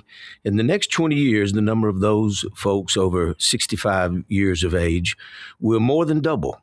In our golden years, the most important goal is to be treated with dignity and have control over doing what makes you grateful with those you love. At the Aldridge Law Firm and the Legal Town Center, we're dedicated to help you with these goals, and we'll be there when life throws you those inevitable curveballs.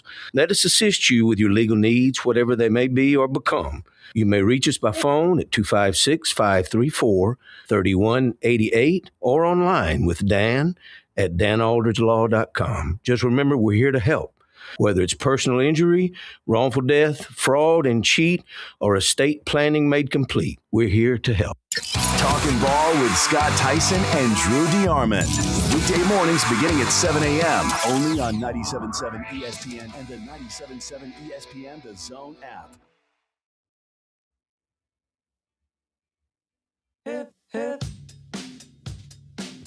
A quick one here.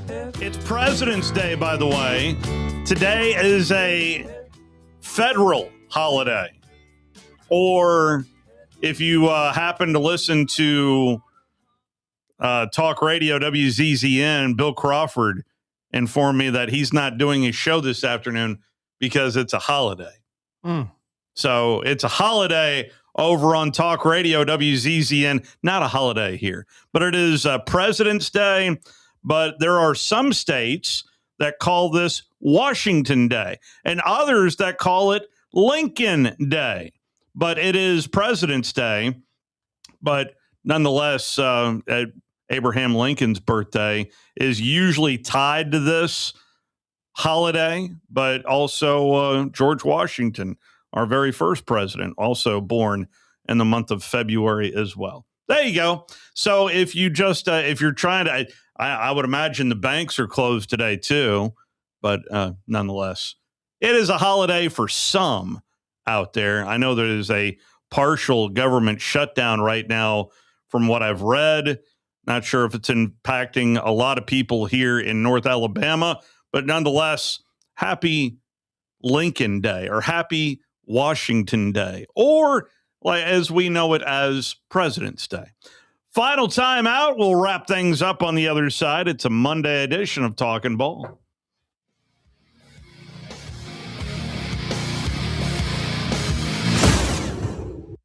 You're listening to Talkin Ball on 97.7 ESPN The Zone. The Orthopedic Center. It's in the name.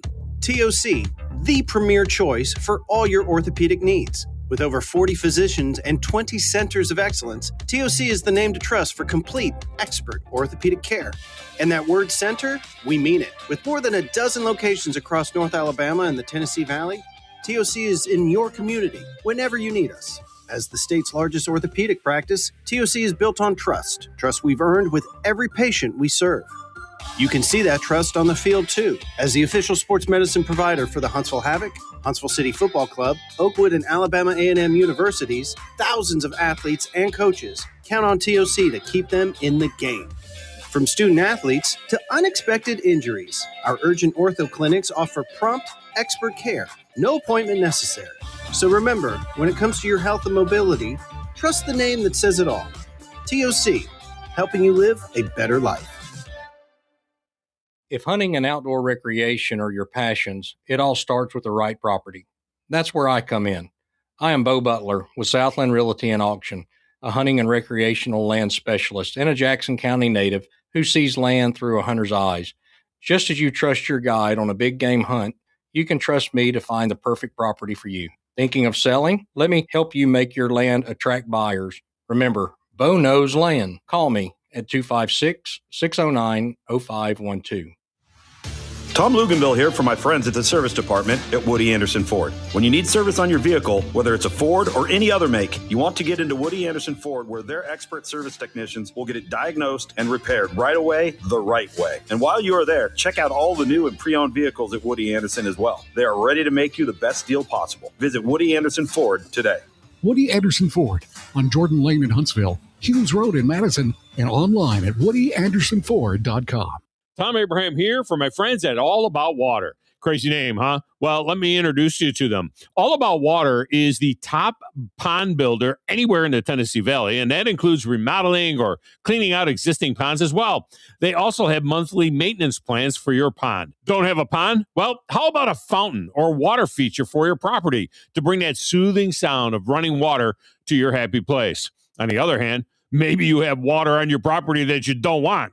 Well, Ryan at All About Water is all about water, so he could take care of that as well. He has a background in fluid dynamics, and what that means is that he could take care of any water issue that you have. Finally, how about that irrigation system that you have or that you want? Well, they do installs and maintenance and repairs on those as well, because they are all about water. Learn more at allaboutwaterllc.com. That's allaboutwaterllc.com. This segment of Talkin Ball is brought to you by University Kia, the #1 volume Kia dealer in the state of Alabama. Located online at universitykia.com. A scoreboard update for you in women's hockey. Team USA leads it over the Swedes 1-0. Still 11 minutes and change in the first period as that game is going on. I think it's a semifinal. So yeah, it's a semifinal. I think the men have to play the Swedes in the quarters tomorrow. I don't know that, but I thought I heard that this morning. Okay. I know about as much about hockey as I do about NASCAR, though, so I don't really. That you can hear that on the Tom Abraham show. That next. comes up at the top of the hour. No doubt that you'll get your full Daytona 500 update from Tom Abraham. Oh yeah, but I also want to give I should have asked Jason Caldwell about this. I apologize because it did come out in the last few days over the weekend. But one of the top 5 prospects probably in the state overall. Some people think the #1 prospect, Donovan Moore, a defensive lineman out of Hueytown. He committed to Auburn, so that's a big get for Alex Golish's staff. Carlos May, a kid from Ramsey High School, a big defensive tackle. Steve Wiltfong of On 3, as I said, is reporting Auburn probably in the lead for him as well. Looks like Alex Golish and his staff have hit the ground running and are making inroads with several prospects in state. So his coaching staff is off to a strong start on the trail. The NBA All-Star Game took place over the weekend and watched a little bit of the festivities, but I honestly didn't watch a whole lot of the game. But nonetheless, a walk-off win for, I know it was the world versus the United States or something along those lines. Whatever. Yeah. It's called It Was Ruined by LeBron James. Now we need to go to Harry on the phone line. Come on, talk to me, Harry. How are you? Good morning. Hey, good morning, guys. Great show this morning. A couple of comments. I wouldn't walk across the street to watch the NBA play. I just lost interest in it. It's not very athletic, and it's not very entertaining. So it's kind of a combination of maybe that or reruns of Matlock. Some other show you want to watch. What I want to talk about is Jason's comments this morning and y'all's comments. I think you hit it right on the money. Auburn's struggling. I think everybody expected it to be a transition season, but the lack of depth and such a small front court in the final stages of the conference are going to be a hard road to hoe. I think Stephen Pearl's the man. I really respect him for pressing defense and discipline. He had to sit down. The young man that was Keyshawn Hall. Those technicals for but I think the fan base is going to stick with him, and he's got a potential to have a strong showing. But it's just a bridge too far on the front court when he started having those troubles with the big man, and word got out in the conference that if you can't defend the rim, they'll take it inside to you quick. So he's got a road to hoe, but it'll be interesting to see how it close out. Debatable if they're going to make the tournament. They're going to have to see what kind of guts they got and if they can stand up and cheat and defend. But it's been a real learning curve for him, I'm sure, this season, and he's done an admirable job with what he had to replace for sure. No, and then the toughest schedule probably in Auburn history. I mean, Auburn's schedule was tough last year, but this year's was on another level. Yeah. Absolutely. No doubt. Thank you, Harry. Thank you, Harry. Thank you. That is going to wrap us up for this Monday edition. I'm not done. I'm back here tomorrow. Today, it's going to feel like tomorrow maybe to me, at 5 o'clock. That'll walk you up to Hey Coach and the Nate Oates Show. Head over to our website. I'm noticing some zone deals are starting to vacate. Nice. stage left. Head over to our website, 977ESPN.com. Click on the Big Zone Deal store. I still see Donato's Pizza. I don't see Full Moon Barbecue. Looks like it's sold out. It may be sold out. If you want some rounds of golf, Cherokee Ridge Golf Course. And then another new one coming out Friday. We won't give it away yet. That's right. I'm about to go work on it right now. See you at 5. This is Brent Musburger's VSiN Action Update on 97.7